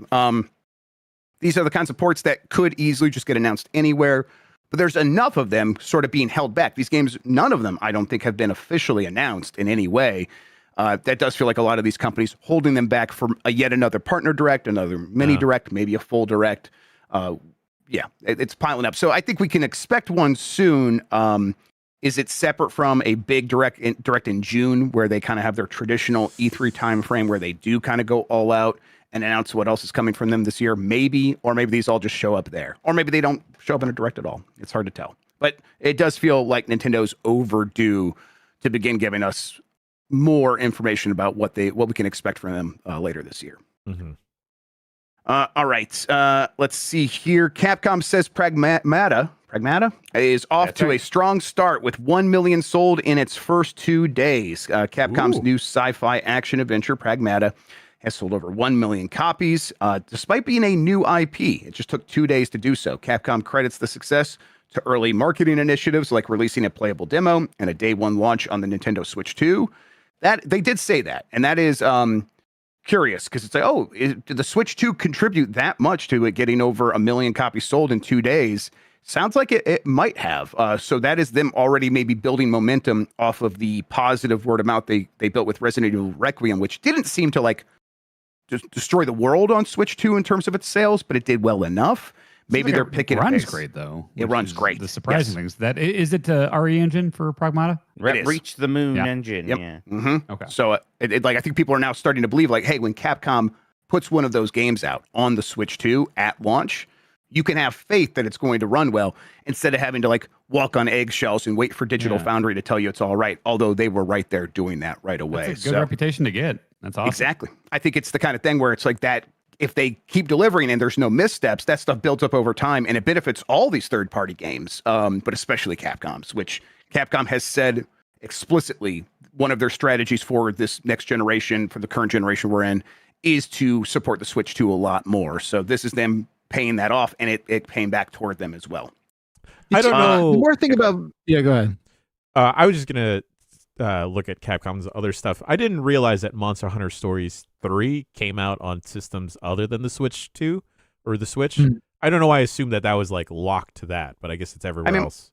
Yeah, Monster Hunter's like traditionally like not traditional, but often a portable first one. And that's the kind of thing where I think it does have a strong association with Nintendo at this point. But I think that one did do very well on Switch. Yeah, because that's one of the Capcom games that have come out this year that we haven't really checked out, and it's intriguing me more and more as the weeks go by. I would love to hear what you think of it. Especially you, somebody who complains about the production values of modern Pokemon games. This thing seems like it has production values. Yeah, it's gorgeous. Are you guys like me where there's something going on when you play this game that I every now and then will just, I don't know why. I mean, maybe you can help me understand why, but every now and then I just see like the Lost Planet title screen. I several times while playing it thought like, oh, this is like if Lost Planet was fun. Yes, like that's I think that's what I'm getting at, right? It's like how close were we to like Lost Planet being this and good and fun? I bet there was one pitch from somebody or one conversation like, why don't we just call this game Lost Planet? And like they had to kind of fight against it. In the world that brought you that game is called Prey. Why? Like I'm almost a little shocked they didn't just call this. Maybe the fact that it didn't take place on a planet saved us. How about this? I know I'm reading the description of the story you just reported on, Grubb. Yeah. When I read young development team, are we talking like young people or a team that was assembled recently? I think it's a combination of the two. I think it's a I team think they were young when they started development on this. And now they're old. It's the game that made them old. I wonder, like, if Lost Planet never existed, does this game exist? Like in a weird timeline? Like I think so. Yeah. There's something we all seem to like can't exactly put our finger on it other than saying the word vibes. It's like, what is it? What is going on? There's a lot of big boss fights, a lot of mechanical enemies and things like. You're in a big chunky spacesuit. Yeah, thing. there's chunkiness. And then the circumstantial aspect of it, of like, Capcom has their core franchises that always do well, and the last time that they were making original IP was that Lost Planet time, and Dark and they Void era. Yes, and they did a bunch of those, and then that sort of fizzled out, or in some cases crashed and burned, and they retreated back to all their core things, and now they're reintroducing that concept of new IP, and this one's like, the last time I felt that way was Lost Planet. So I feel like it is hitting so much more now, like even like Konitsugami and stuff. I think It's this just is better. a cool little side thing. It's just better. Yep. Yeah, everything they're doing is working right now. You fixed me, Doctor. Thanks. I think I'm all better now. They made fucking 3 of those games, huh? They did. Yeah, somehow. no one liked that. It's like Capcom's Lost Generation now when you think about it. Yeah. Right. And like they did better than a lot of people because they had early hits like Dead Rising and Lost Planet, and then by the end it's like Resident Evil 6 and the Bionic Commando reboot people don't remember and weird shit like that. I mean, people get sensitive about it, but like Japanese companies were figuring out the HD era, and Capcom, to its credit, like tried a bunch of stuff, and some of it worked and some of it didn't. But I think it like really hurt when it did it, because when it did not, because those games were relatively way more expensive than the previous generation to create. And so it's like, I think they got a bad taste in their mouth and they pulled back. And now they've spent so much time building up their tech and their know-how for their own engine and made it so versatile that it can work in all these different kinds of games, that they've built a business model where they can attempt those things again. And it really helps that when the game comes out, it sells 1 million copies in 2 days. Like, so it's, like it's hitting, and it's probably more business friendly to them at the same time. Yeah. Yeah, those Lost Planet games did some. I remember the first one specifically had a motion blurring kind of thing going There's on. a That lot was like going on really, there. It was very much that like 30 frames a second era. It's also when I think of games that do like egregious, obvious boss weak points. Lost Planet is the first one I think of, because everything was glowy, orange sure. pustule on something's back. Yep. Yeah. How's the bloom? Yeah, man. How's your bloom? There was CyberConnect 2 is like a Japanese developer that they sold their tech to all these other studios, and it was just like, we can add bloom to your game, and all these games have the exact same bloom in them. Soul I'll Calibur take one was bloom. point, I'll right? take side order of the Havoc physics engine, please. I don't we'll figure out what we're gonna do with that. But just throw it in there. Just have it. Yeah, we need it though. Every game needs to have Havoc. Have Havoc. All right. Next story here. SNK is releasing a modern NeoGeo AES, the Advanced Entertainment System console, with unrivaled authenticity and 70-pound game cartridges. We think it's going to be $90 game cartridges in the United States. This thing is pretty neat. It's $250, or if you're Mike Minotti, $1,000. And it's two cubivores. 2 cubivores. That's right. And it's a recreation, a sort of reissue of the original NeoGeo hardware. Now it is a different chip, but it's not an FPGA exactly, and it's not a emulation box, just a PC that is running an emulator. It is an ASIC chip. They haven't really said exactly what they mean by that, but it's a specific chip built for this purpose, and we'll have to see how authentic it's going to be in terms of, is it cycle accurate and all that stuff. But for now, it seems pretty promising. And one reason to believe it's going to be pretty accurate is the games that they are reissuing as well work on original hardware. They'll work on here. They'll work on original hardware. It's all just kind of a NeoGeo. People have been pretty excited about this.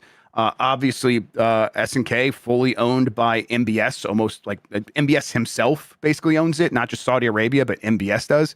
Personally, like his like there's like the public investment fund for Saudi Arabia, and then there's MBS Industries, which is like MISK. That's the thing that owns SNK. So yeah, it's basically him personally, and that definitely rubs people the wrong way, because they have slavery in Saudi Arabia, and he had a journalist killed.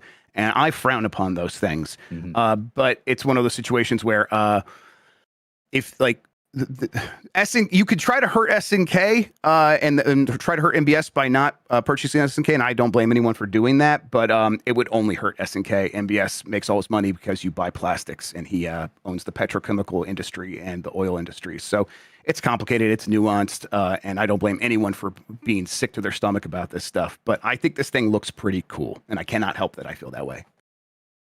It is cheaper than every time I ever saw NeoGeo, which was just in a magazine in the back for an ad for some weird import place, and every game costs like $600. So always looking at that, like, this has to be a typo every month. There's no way these games cost this much. Did you ever, like, for me, it was like, I want this thing, of course, but I'm never going to like entertain the idea of actually ever owning one, because I'm never going to be able to save up that amount of money as a kid. And I'm not going to ask my parents. I don't want them to think that video games could be that expensive. I kind of don't even want them to know about the Neo Geo. I didn't think I could be in the same zip code as someone who owns one of those things. Like, Grubb, what you just said unlocked some repressed memory. Like, where like you hit a certain point where you're just like, oh, mom and dad don't want you to know. Don't want you to know this thing that I know. But if you know, I'll be embarrassed about the cost of it all. Like, I feel it was probably around like a PS2 where I was buying it, right? Where it was like, this is not what I want for my birthday. This is a thing that I'm gonna have to. I think it was maybe $300, right, or whatever it was. Wow, what just happened to me? So I feel like I'm in therapy. Something just happened to me. I mean, like when you go from like having to every political conversation with your parents, like of navigating their willingness to buy you stuff to trying to like shift to you buying the stuff yourself. It's a weird sort of transition. Like it's almost traumatic. Like, okay, I guess we gotta get to work so I can buy a GameCube. It's like a loss of innocence in a way too, where it's like, I have agency. I'm going to spend my money on the thing, and I don't need your approval on the matter. Thank you very much. Also, don't look at me. I'm scared to admit I'm paying. God, it was so scary every fucking time, because the only way I could get new consoles is if I traded in everything I had of the previous generation. So it's like, I wanted a Sega CD, and I traded in my NES in every game. And it's like, all right, well, hopefully the Sega CD is going to be better than the NES. And it was not. And I really regretted that. Yeah. So it's like, you had to do so much research, and you were so worried, like PlayStation or Saturn, which one's going to be the better one? Like, okay, I'll go with this because I'm trading in my Super Nintendo and my Sega Genesis for this. Like, scary. God, I was so dumb doing that stuff. Yeah, I regret every time. Though? Like, I know, you're right. Yeah, it was nice. For Neo Geo, there's a lot of ways to play those games, everybody. So if you don't want to get this thing, get a Mister. I have all those Neo Geo games on my Superstation right now, and they work real well. So you have a lot of options out there. The collector's market is pretty excited about those games getting reissued, though. They were expensive to begin with, and there's not like there's a ton of them out there to the point where people are like, just get the arcade boards instead. And there's a way to like rig those up to work on Neo Geos. I'm like, that sounds pretty in depth, but yeah, people are out there doing all kinds of crazy stuff for Neo Geos. Yep. All right, MindsEye Studio. The saga continues, everybody. MindsEye Studio staff takes legal action, saying management installed invasive surveillance software. Basically, the story here is that the IWGB Game Workers Union is working with employees at Build a Rocket Boy, which is the MindsEye studio, to basically sue Build a Rocket Boy for installing this software, which is called TerraMind, without fully explaining all of the data it was going to be keeping, which if you're aware of, like European regulations, big no. That's a big problem. You got to tell everybody like what data you're keeping. They have to agree to it. And this is the kind of thing where it's like, oh, is this the sabotage you're talking about? The self-sabotage of you just being a bad company? The story around MindsEye, way more interesting than the game itself. Wait, no, you're going to regret your words and deeds when that mission comes out. I want to do a stream. Every fucking one of us. We all get a fedora. We're all wearing a fedora, and we're going to get to the bottom of this, and we're going to find out. I want to do that stream. If we can expense a fedora, sure. Let's all expense fedoras and get to the bottom of it. MindsEye Noir. That mission is never coming out, right? Come on. Oh, you're going to regret your words and deeds. With the proper legal names of the people he suspects from his illegal in-office monitoring. Do you think... Like, what the fuck are we talking about? Do you think he didn't realize that he was doing the corporate infiltration? Of course he doesn't. He's delusional. Of course he is. You got too many people telling me it was the greatest thing ever because he made GTA Online and got a bunch of money. So now he can't even fathom failure. It's got to be other people's fault. Everyone's out to get. It's a classic. Everyone's out to get me. Yep. Yeah, it And is. he's gonna It really prove is. it. And like we're laughing at him. That makes him more mad, but he'll show us. He is gonna show us. It's gonna rule. is what I it's know gonna how crazy do. people work. Now, imagine if this man had a fedora on, though. Yeah, Yeah. I would buy it. Make it all Ma- better. Mark Gerhard, who's not Leslie Benzies, but he's the CEO, and he works closely with Leslie Benzies, who was the guy that was at the Grand Theft Auto, worked on Grand Theft Auto and all that stuff, and sued Take-Two and sued Rockstar, and there was a big falling out there. The suggestion has always been that Rockstar and Take-Two were interfering with MindsEye, and Gerhard was saying, organized espionage and corporate sabotage. That's a direct quote. Those are the terms that he used. And as Dan and Mike are alluding to, there's that mission that they're going to put out that has the names of the people responsible for the corporate espionage and sabotage. Oh, you wait. You're going to have egg on your face. Journalist scum. The mission is called What does Blacklist. he think's gonna happen? We're gonna be like, well, there it is. Oh, we were wrong. We got to answer your questions. I Yeah. apologize. Do you think when this goes to court, a fucking judge is gonna have to play this mission? Hell yes. That would be the dream. That would be amazing. He has to stream it on Twitch. I would love it. What is going on? All right. So bad news. Here's some good news. It sounds like the cult N64 shooter Buck Bumble is really coming back. Argonaut What? Games, the studio behind Croc, is hinting at a revival for its cult N64 shooter Buck Bumble. That came out in 1998. Recently, Argonauts, they reissued Croc. They did a collection of Croc games that's also theirs. And then about a week ago, someone was like, hey, people are doing all this stupid stuff. You should just go, emulate Buck Bumble. Just go get Buck Bumble. And Argonauts is like, no, we own that, not Ubisoft. That would hurt us. And everyone's like, what are you talking about? It's not like we can go buy that right now. And then they got kind of quiet. And a week later, they started putting out teases of like black and white bumblebee colored stripes dancing around to different music. It's like he's back. And they're referencing here might be Mr. Buck Bumble himself. Wow. God, it's so weird. Like we joke about the theme song and stuff like that, but like, God, when that game came out, there was nothing there. It wasn't like, oh, this was good for its time. Like no one cared when it came out. It was another and here like we are maybe 30 rental. years later. It's like, oh hell yeah, Buck Bumble's back, brother. It kind of wished it was Glover, which is sort of a sad thing. Right? Look, Buck Bumble's better than Glover. Yeah, the best case scenario was bad. Yeah. When they reissue this, it might be, if they fix up the controls, it's not like some terrible game, but you're right. It's like a weird Descent clone, kind Yeah. of. Yeah, make Kind it of. VR. Yeah, there we go. Make people sick with Buck Bumble. Have that music playing the entire time. Good Buckety association there. PlayStation has started telling UK and Ireland players to verify their age by June to keep certain features. Sony is notifying PlayStation players in the UK and Ireland that mandatory age verification starting in June 2026 will be required to continue using certain features like messaging, voice chat, and broadcasting. Players can verify their age now via QR code using Sony's service provider, Yoti, with options including mobile number, facial scan, or ID. If age verification is not completed, communication features on PlayStation, the PS app, web, and Discord, as well as broadcasting to platforms like YouTube and Twitch will be blocked. This is a trend across the globe. It's happening more and more. Everyone's like, hey, every time you do this, it feels like one of these third-party verification companies you use gets hacked and takes all of our data, and we blame you, company who forced me to do this. And they're like, it's not us, it's that company. So wash our hands of it. It's kind of a shitty situation. Definitely, I deal with some of this in Ohio. I was showing Mike how I have like Blue Sky's like, hey, you can't read your DMs unless you send us your ID. And I'm not going to send you my ID. That is crazy. I've been using the internet for 30 years. I'm not doing this now. But it's coming, and it seems kind of unavoidable, and it just feels like it's going to keep spreading. And these are the kinds of headaches it's going to introduce. I'm sorry, you said for Blue Sky you had to. I can't read my DMs unless I use a bunch of workarounds. Yeah. Why?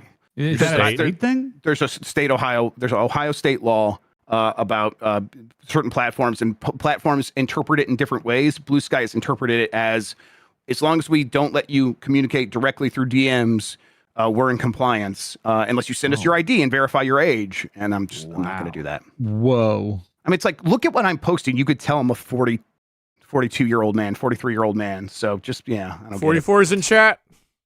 44 Club. 44 Club. Drop the 44s there. Yeah, this stuff is going to, I mean, there's laws like this all over different states. I think Mississippi has them. There's a handful of United States that have this already. And that patchwork is going to make it even more annoying. They're just going to do, at a certain point, the lowest common denominator.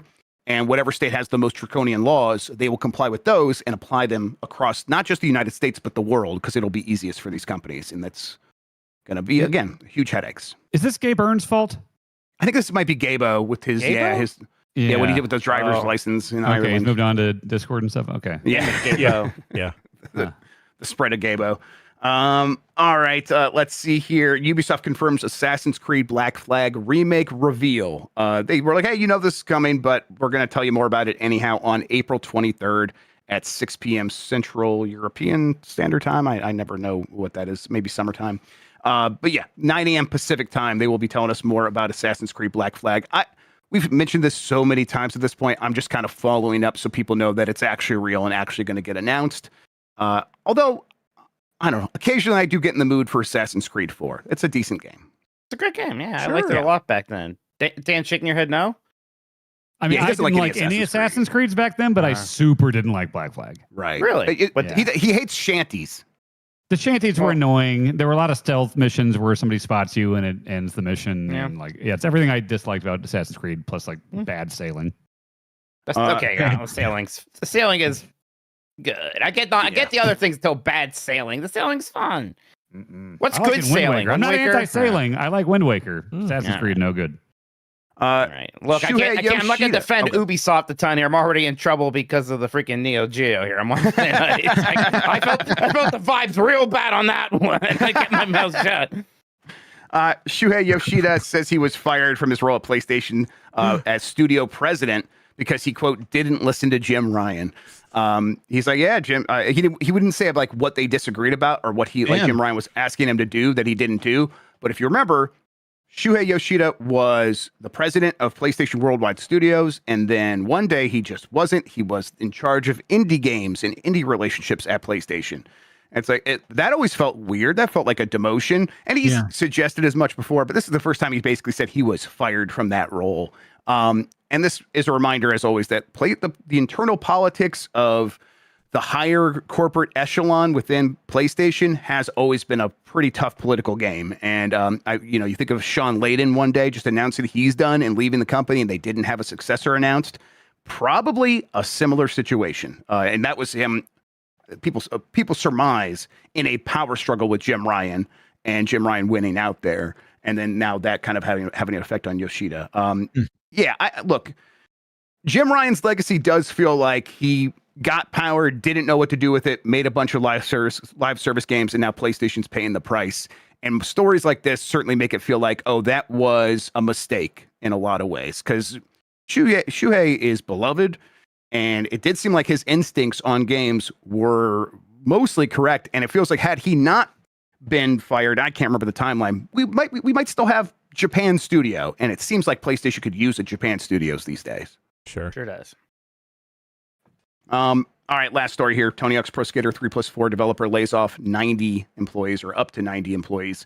Iron Galaxy put out Tony Hawk's Pro Skater 3 and 4. They've worked on a bunch of other stuff. They worked on Metroid Prime 4, Metroid Prime Remake. And now they are saying, hey, because of the global climate of making video games, we are going to have to lay off up to 90 employees after they laid off around 66 last year. And I think I would point to like Blue Point getting closed down by PlayStation, as if Blue Point doesn't make sense, all of these other United States-based work for hire companies that do ports and do remasters and do remakes also probably don't make a lot of sense. And the reason for that is you can point to AI, but also these big companies are just going to studios in other parts of the world that are more affordable.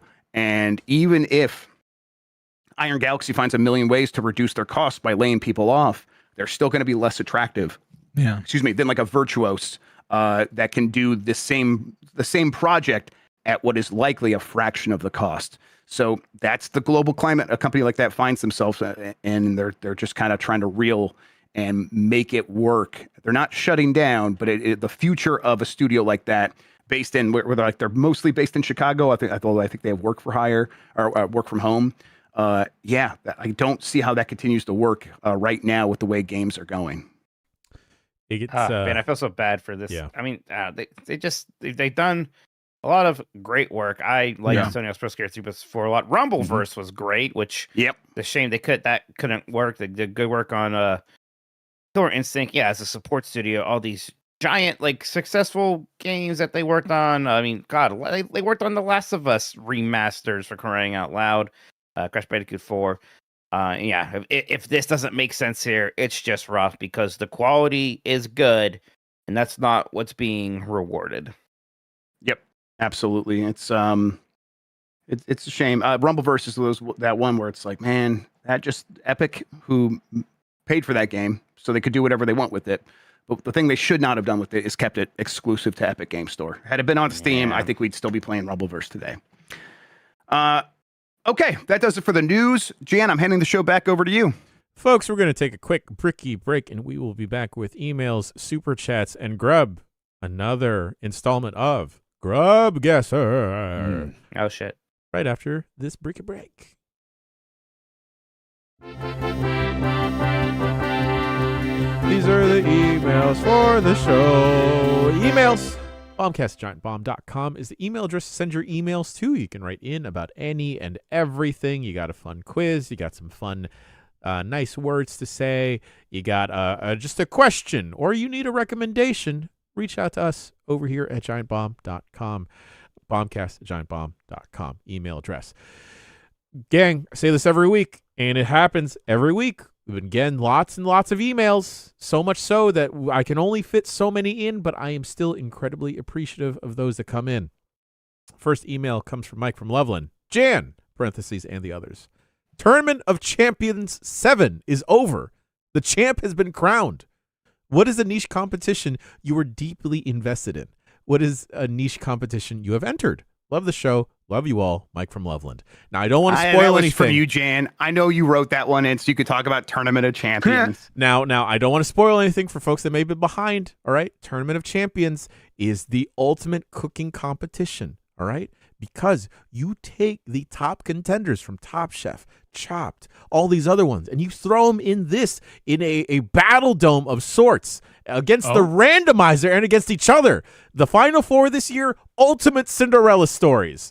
People that have always been the bridesmaid, never the bride of cooking competitions. I don't want to spoil the Final Four because there's a big thing to come out of it. And also, the ultimate winner, holy smokes, finally getting their due. I like the Food Network too much. I think it's because it's replaced the WWE in my brain. But Understandable. How do you watch this show? Is it on cable? Is it how do you watch Max, Max formerly known as, or HBO Max, formerly known as Max, the one to watch for HBO, has them understood on. Yes. Because the thing is, gang, like you need to start from season 1 of Tournament of Champions because there is drama, not actual drama between the chefs. Yeah. There's like stories that are organically unfold, and I love how every chef has like their little tagline, their fight name attached to them as well. So it's great. It's fun. Any niche competitions y'all really dig? What's that Japanese strong person show? Like it's like Strong 100 or something. MXC? Physical 100? Is that what it is? Yes. Oh, right. Yeah. I've only seen clips of that, but that's the one I'm most interested in. That seems like a good time. Just a bunch of strong people who are seem very friendly and like supportive of one another. Like that's the energy for me. Yeah. No other competitions? I'm trying to think. I've been, I think the last time, it's weird because it's like college football, which is not niche, but I only care about the Pop-Tarts Bowl. That's the only like single one that matters to me, and like who wins it. Yeah, the Pop-Tarts Bowl. You got to know about this, Backler. Come on. What is that? Backler, yeah, the Pop-Tart. You never saw the memes of the Pop-Tart mascot going into the giant toaster and getting eaten by the winning team? They kill Pop-Tarts and eat them. And he's really, they're real happy about it. The first year, the Pop-Tart mascot with his stupid face held up a sign that says "Dreams do come true" or something. Then he got lowered, and then he came out like an actual Pop-Tart, and the winning team like just dug in like Midsommar style or whatever. We really need the very online show to come back sometimes. Yeah, that'd be helpful. What? And this is during college football? Yeah, it's a bowl game. It's a bowl game. It's a bowl like game. one of the big ones. Like I think Notre Dame said we're not doing that, but it's one of them. Okay. It's to make them stronger. Right. Yeah. I did get invested. Like when I used to go to Royals games growing up, they would do the thing where it's like the ketchup, the mustard, and the relish thing would run around, or like anything where you get assigned, like, hey, this is your representative for your section. Like, medieval time style. Medieval time style. Yeah, exactly. Yeah. Yes, I agree 1,000,000%. If there's like, I'm told I am in a tribe and this is your tribe leader over there, I'm like, I love that, man. I'll die Fuck for that, these man. other tribes. Yeah. It's bad. Makes me uncomfortable about myself. I don't know how, gang, but I need to wind up on the Food Network somehow. I don't think I'm the best chef by any stretch of the think we can imagination. make that happen. I mean, look, I'm not taking anything away from your culinary ability, but it seems like they let all kinds of people on that network, Dan. I don't think you're going to have a problem. I mean, don't they do gimmicks all the time? Like, Yeah. Wouldn't there be an episode of one of these shows where they bring on the familiar chefs and be like, all right, this time the inspiration is video games. Here's our guest judge, Jan Ochoa from Giant Bomb. Like, doesn't Right. We're only using fish juice. Jan, it's your time to shine. Gang, I shit you not. I have crafted. I mean, we've all probably crafted our own strategies for game shows, but I know the ins and outs of fucking Guys Grocery Games so fucking bad. I know how those aisles are designed. I know how to do this. And here's the thing: people don't tell you. Me becoming a better gamer, I think, is also just conditioning me for a clean sweep at Guys Grocery Games one day. All right. What are you going for first? What's the first item going in your cart? Baby, you got to go for the proteins, Okay. Go Get for some- the yeah, proteins. get some Supermarket, like if I have a bunch of supermarket sweep knowledge and strategies, would they translate to Guys Grocery Games at all? Like just filling a cart with turkeys? At the very end, they'd be like, hey, this is like an alternative sweetener used in alcohol that's a primary ingredient in tequila, and it'd be like agave. So you would have to find out where the agave is in the grocery store. Got it. Hiding the agave. Is there a video game that's like Guys Grocery Games, like a cheap friend slot game on Steam? I would love that. It's so that'd be fun. It's so hard when games try to like simulate the idea of judging cooking. Oh, right? sure, yeah. But I mean, I guess I mostly just want the challenge of running through a grocery store. That's mostly what I want. See, I don't want to be on the show. I want to host the show. I want to be Ryan Seacrest and be allowed to tear into contestants on Wheel of Fortune. Oh, you would be really good at that. I want to be able to just go completely uncensored and tear these people limb from limb. Like that's what I want deep down in my heart of hearts so badly. Oh my God, I fantasize about it. Backlar, once a week. Backlar, in the next couple of weeks, I'm gonna try to sit you down with me on a Discord call. We should watch an episode, maybe even like an infamously bad episode of Wheel of Fortune. I just want to put out that commentary. No. What we As a need premium. we need to do that for like last week. American Idol and Backlar. No, so I used to watch a lot of American Idol, and I didn't feel good about making fun of people who didn't realize they couldn't sing. Sure. Just because it felt like there's a meanness to that. Yeah, like it just seemed unnaturally mean, where it's like I want to be mean to people who make very bad decisions and mistakes, and like the list of things you can do to upset me on Wheel of Fortune knows no bounds. So they should why don't they have a game show with multiple hosts? Because that should just be us. I mean, Wheel of Fortune kind of does. I mean, no. Like at the same Vanna time. has not said a word in 43 years. Okay. Yeah. The one time they let her host was like when Wayne left Garth in Wayne's World 1, where her head seemed like it was just going to explode. What about Legends of the Hidden Temple? You had Kirk Fogg and Olmec. Sure. Global Guts. Olmec was more of a supervisor, I would say. Okay, what about Guts? Mike O'Malley and Mo. Mo's the referee. Let's go to Mo. Yeah, Mo was the cop. Mo is just an No. You don't say that about Mo. You take that back. You don't say that about Mo. I didn't see ACAB Michael includes Malley- Mo. I didn't see No. Michael Malley disqualifying Ooh. people from the aggro crack because they stepped over the line. No Okay. Mo slander Mo. here. Are you We kidding have me? rules, Bacalar, all right? We can't just do whatever we want up there on that crag. Just saying, Mo is the cop of guts. If Oh you my think God. I'm I wrong, will not you stand don't for I know that. how can't believe rules this work. is what ends us and divides us. Not lying No, to I've each I've never other. heard anyone say a bad word about Mo. That's insane. Anyway, Yeah. let's walk it back to me going completely nuts over idiots on Wheel of Fortune. All right. I guess we could do it where we it sounds like we could do something like that, Grubb. I would love that. Okay, fantastic. I'll put it on your calendar. Let's make it happen. All right. Moving along. Next email comes from Daisy. Hey, duders.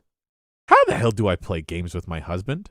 My husband isn't much of a gamer, but we do enjoy playing games together, especially when we can be in the same room that isn't our shared office. Both work from home. The problem is, I'm more of a console gamer, and we don't really have multiple gaming setups. We've already played all the expected ones, like It Takes Two, Split Fiction, A Way Out, Mario Kart, Mario Party, blank Orbitals? I don't know what they meant by blank. Orbitals is already on our radar.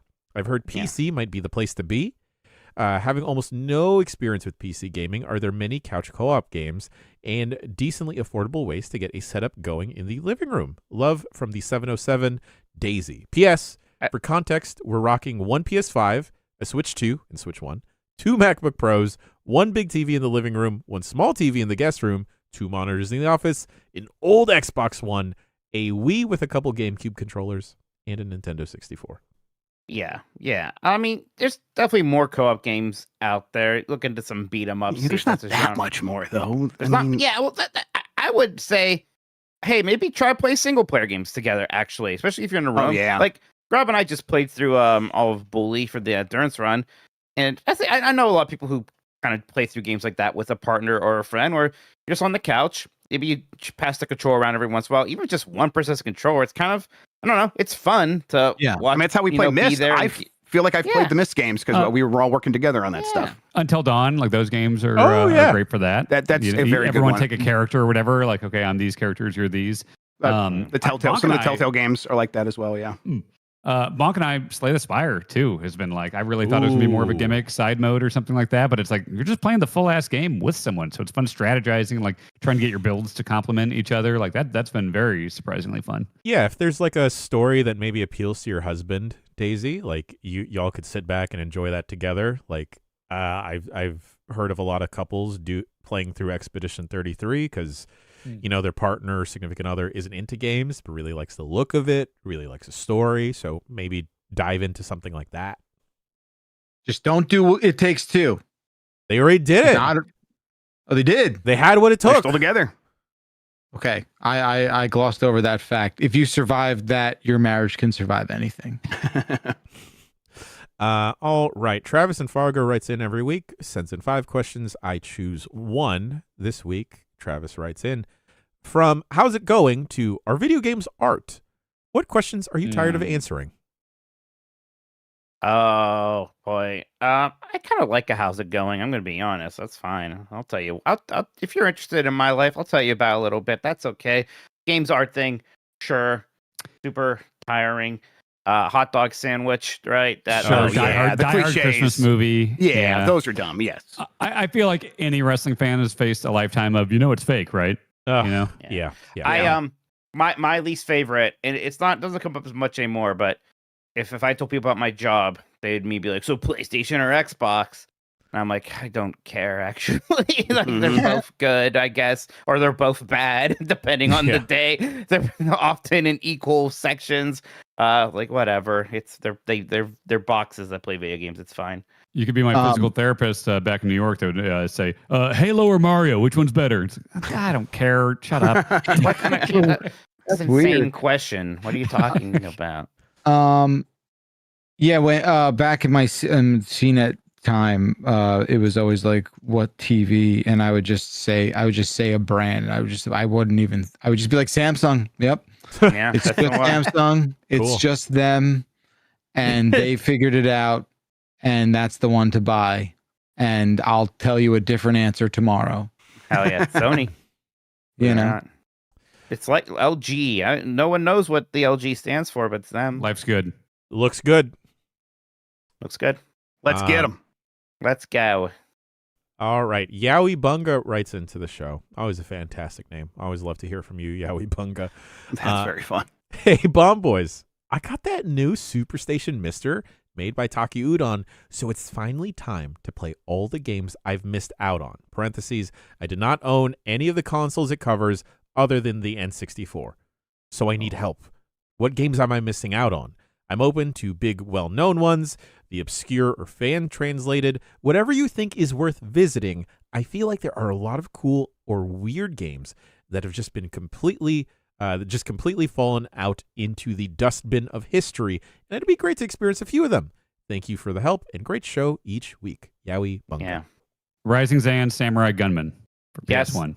Yeah, that one, Incredible Crisis on PS1. You may have seen us play that along with Gamera on PS1. Yeah, is Gamer insane. 2000.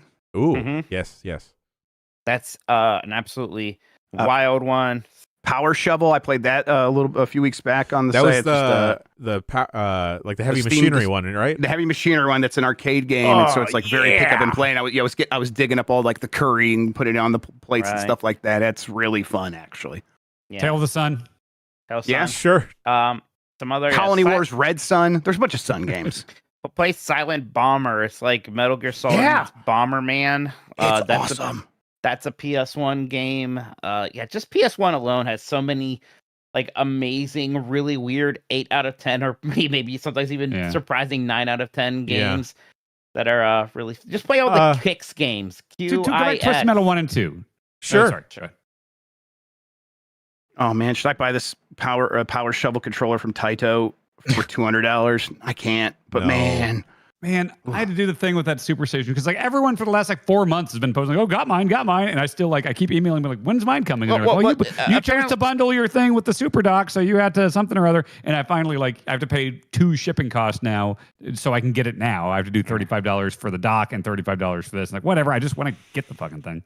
Yeah, I regret some at the time, and now I'm just like, I'll wait. Apparently, the operating system isn't even there yet, or something. Mike, so. how else are we gonna play PlayStation games? I know it's a big problem. I got I have my PS2 plugged in like an idiot right now. Oh. it's embarrassing. Ugh, can't Yeah, have that. Yeah. All right, moving on along. Darian from Toronto. This goes out to the Midwesterners. Quad City style pizza. Have you had it? Any good? Cheers.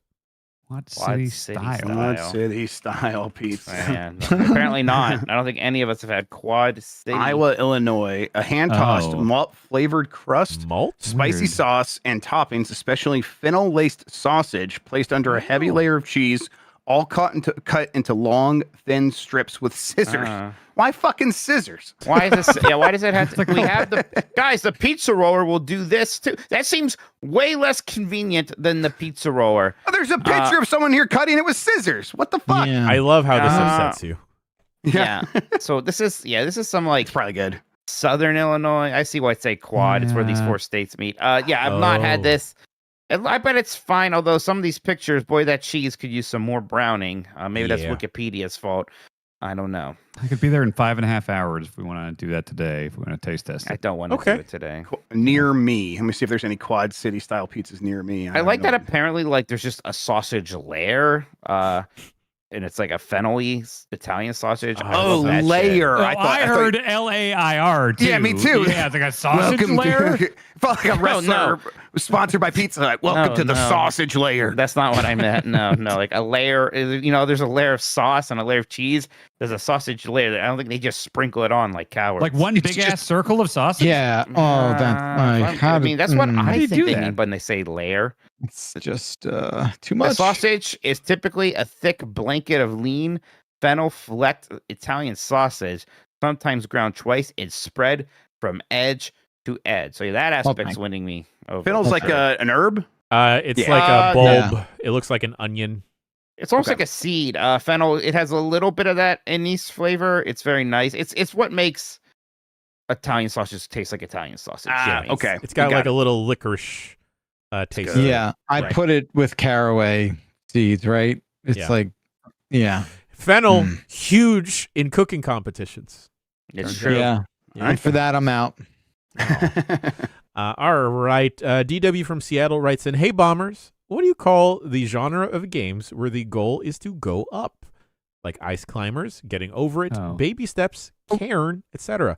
May I offer Did two we do this? suggestions. Yeah. Up 'em ups or uppies. Call them struggle cores. Up 'em ups is really good. Up 'em I up's think I just good. call them vertical platformers. Honestly, I mean that's Ice Climbers was a vertical platformer. Yeah. I like Verdes.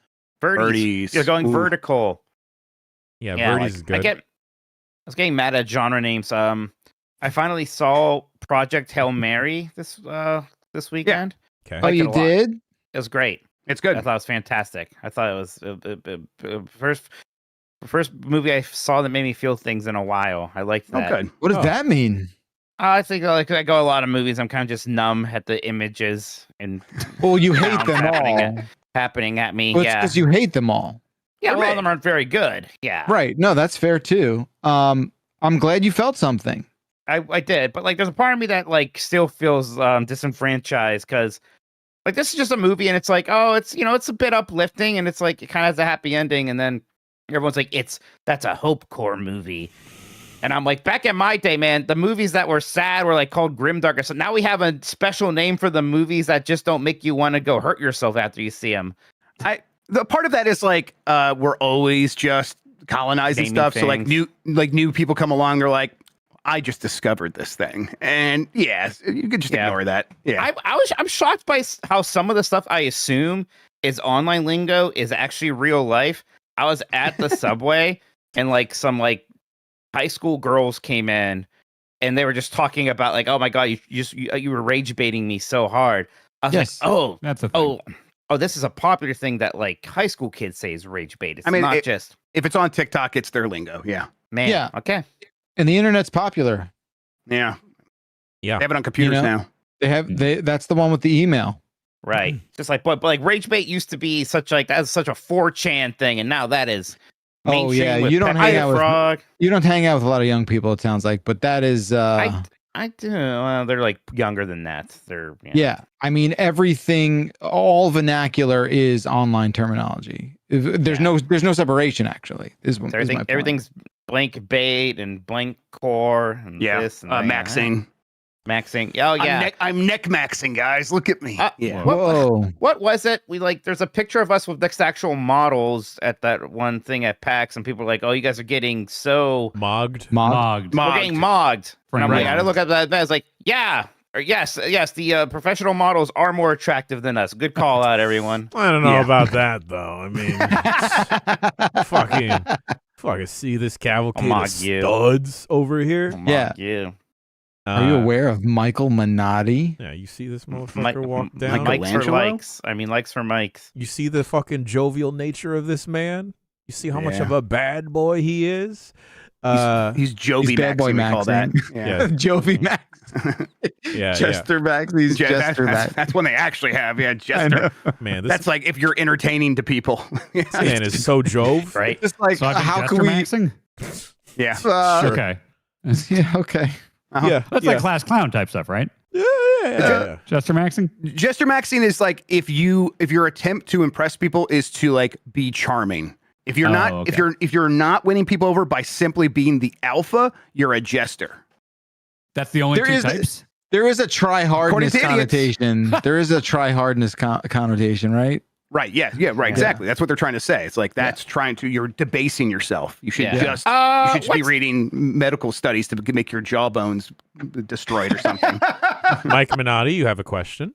What's going on with this Resident Evil Code Veronica ad, Jeff? Oh, did you see shared? that? Oh yeah. Okay. Do you want to describe it to the audio listeners? 'Cause Mike Minotti, are you scrolling through the internet while we're podcasting? No. I put it in our chat here. Oh, the accusations just fly out there now. Oh, like I'm not engaged. I know I'm a piece of shit, but come on, just show Jeff. I'm trying. Man, that sucks to show people. Actually, Yeah, I will say this. On the top, it says day one, little black book. Black is bolded. Claire is checking her makeup sitting on a person. And there may be...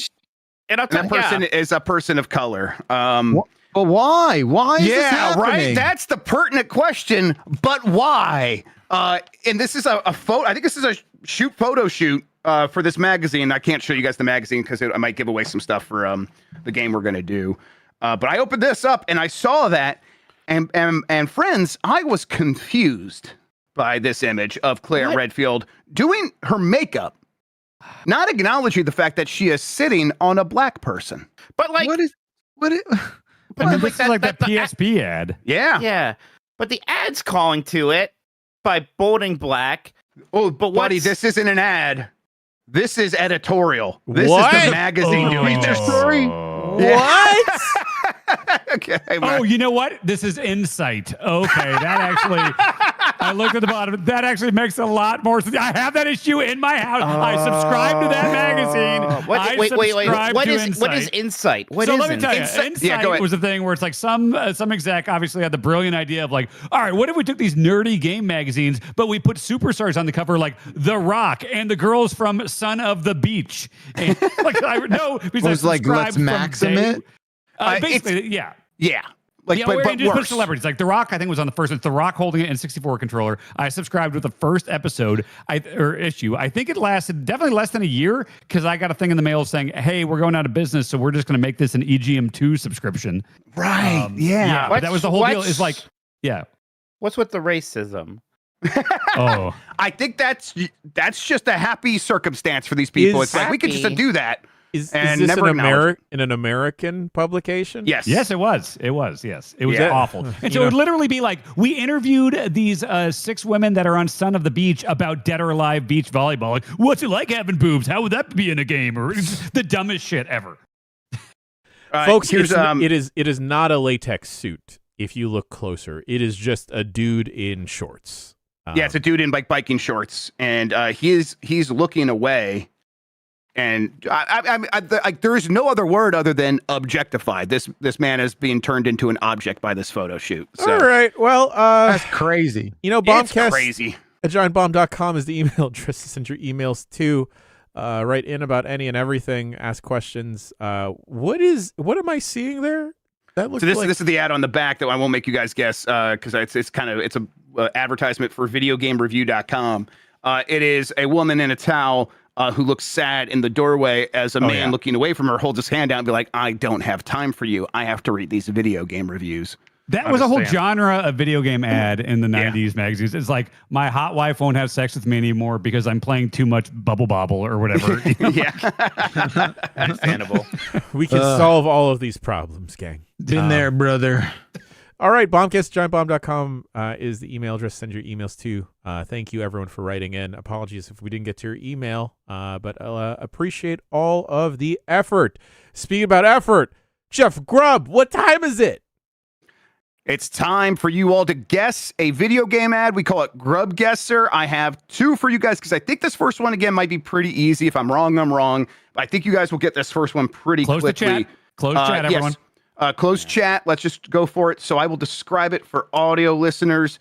This is an advertisement with a man who has looks like a broken nose. There's a bandage on it. And in big, bold text, it says, real effing fans. Now, can guys, we ask go ahead. questions? Like for instance... Let me throw out real quick, just for audio listeners again. That's it. I blocked out the rest. It's black and white. What video game is this? Sometimes I'll ask publisher. I'll ask something else. This is a video game ad. Go. Now this has a guy with kind of a black eye and a nose thing, like his nose got busted. Let me ask: is this deceiving? Like, is this a thing where it's like this is for a fighting type of game, or is it like, oh, this is for a Kirby or something? You know what I mean? I would say it's a combat style game. Yes. Ready to rumble boxing? It is not Ready to Rumble boxing. Real effing fans. Yeah, I'm trying to think. I always feel stupid because Jeff's always like, oh, this will be really easy. Then it's like a picture of a circle and it says like summer never dies. And I'm like, I don't know. I mean, look, I just think you guys collectively will get this one. It's hard to say. This is not Virtua Fighter. Tekken. This is not Tekken. what does the fans have to do, if anything? That's what I'm trying to Is think. it wrestling related? This is wrestling related. Yeah. All right. No there you mercy. go. Ooh, So then TNA. it's ECW. Wait. TNA. Oh, yeah. You're right. ECW it's- Hardcore This Revolution. is ECW, That's right. I think Hardcore Revolution. Or, That's not this is Anarchy ECW Rules, the Hardcore sequel. Revolution. ECFMW, yeah. I believe He was right. It was easy. Yeah. Yes, it's easy. It's ECW. There you guys go. There you can kind of see it there a little Oh. bit. Yep. There's All some right. other ones. I can't remember who that one's supposed to be because I think these are actual wrestlers. There's like several That's pages of Francine, ads that's here. Francine and Don Murray. Yes, and then again, I can't remember who that first one's supposed to be. Maybe someone will know. Here's another one after that. That's another one. New Jack. Oh, it's New Jack. Oh, yeah. yeah. Sandman? New Jack and There you go. Sandman? Yeah, I that's saw, I saw a lot of these people at the horse. Wow, they bought the whole magazine, huh? Ago. yeah. There was 3 pages in a row. Okay, so then here is the next one. All right, can you guys tell me what game this is an ad for? Oh. There is a passage there on the right. Let me open it up for myself so I can read it for people. But the big sort of the thing that's going to draw your eye is a big close up on an eyeball. It's someone's eye right there with eyelashes and everything. That's right in the center of the page. And Wipeout. then there is a description there on the left there that says perspiration, dilation of the pupils, trembling, nausea, loss of appetite, dry mouth. That's Kinetica. a description of so it's not Kinetica. It is not Wipeout. Is it Parasite Eve? This is not Parasite Eve. God, Damn it. this is not the ad. Also, that was around all the time with the eyelashes ripped off and the Ugh. blood coming down. It was like photorealistic. It was awful. Yeah. You guys can see Different here, one. it's a mature rated game for the Yes. PlayStation Yeah. 1. Yeah. I feel like I almost approach these like they're Jeopardy clues now because Yeah. I'm not gonna know the game, but I'm gonna use the context clues in a way that like obviously the ECW thing. But look, the dilation of pupils is in red. I wonder if that has any sort of like Right. interesting. Was Well, Fatal, you were not ready. Right, there was that. So I Fatal tell you what, you Frame guys- is too early, right?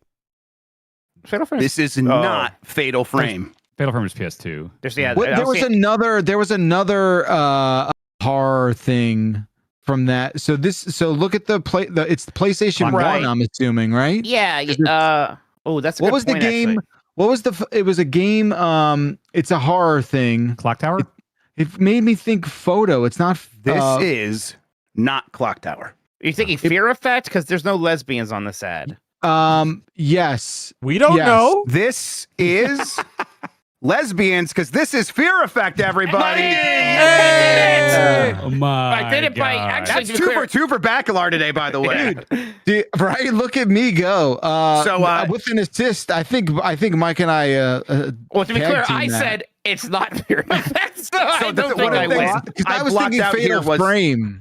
One of the things I blocked out here was symptoms of fear, right? That's what they're doing. These are the sure, effects sure. of fear, right? Sure.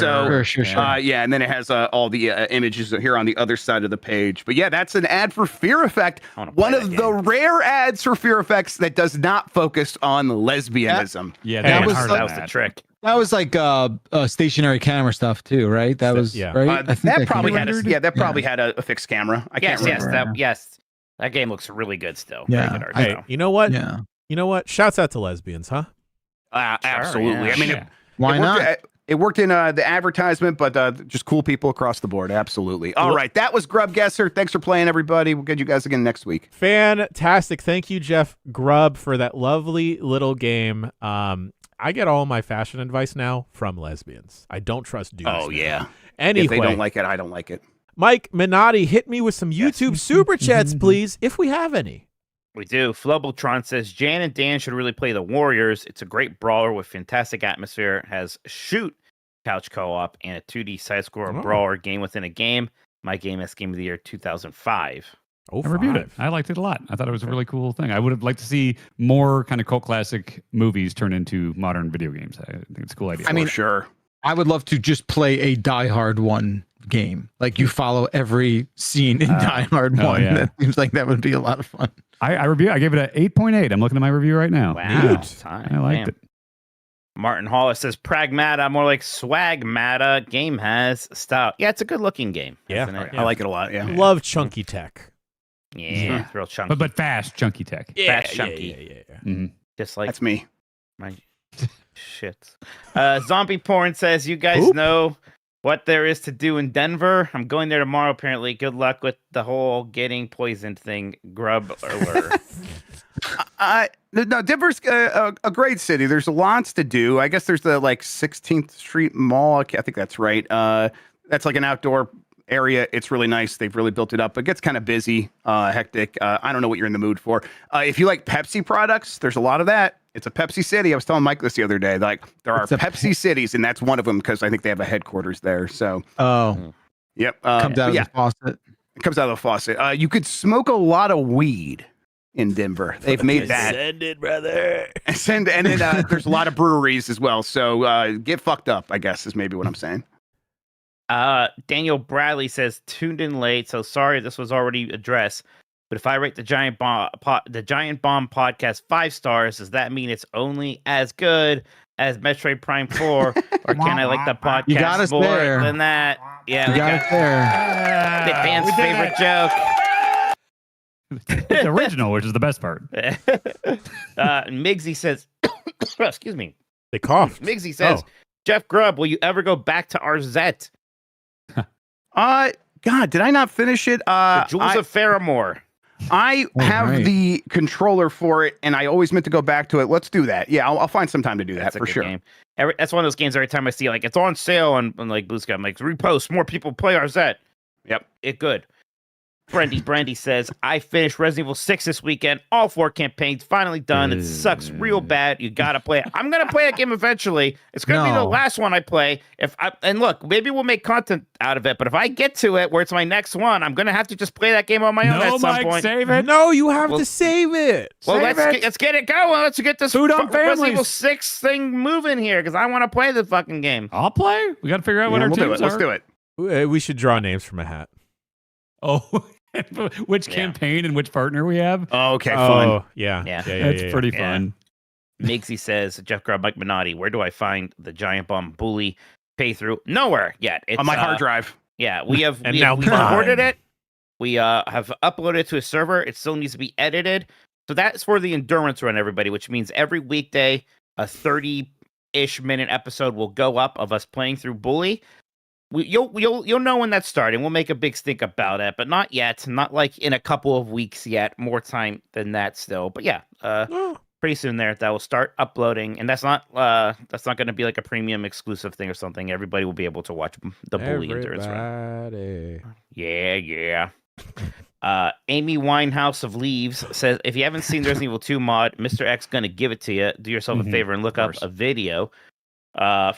Fuck, guys. Much love from St. Paul. Thank you, Amy Winehouse. Shouts out to Amy, huh? Mm-hmm. What a name. What a username, by the way. That's good. Mixie says, does Jeff Baclar any fiber in the hood yet? No. Yeah. Fiber in the hood? Like the internet fiber, not like... Oh, hell no. I would have been on that if any of us yesterday. got fiber that didn't have fiber, you fucking people wouldn't hear the end of it. We'd be so Yeah. excited. Oh, I'm It'd be waiting. all we would be talking about. I check every week. Yeah. Yes. Yeah, I mean, it continues to just get worse and worse over here. I don't understand what's going on. No, there's no fiber in the hood yet. Sorry. Thank you for asking, though. Just move in with Will. Maybe. It says, Janchoa, can Osama Reichert join in the island? Huh? Well, remember when we were talking about Osama bin Laden a lot on this podcast? That was years ago. Years Yeah. ago. They said that in then. Yeah. And then there's because okay. your beard looks like his. But on the they're island? kind of The Tomodachi Life Island. That's what Yeah. that's what we were talking about originally with Osama bin Laden. That's why it came That's up. right. That's Yes. right. Okay. Flamic also says Buck Bumble. I don't know why it's like every time. Buck Bumble 2, Kevin's back, Jack. Was the bee not named Buck Bumble?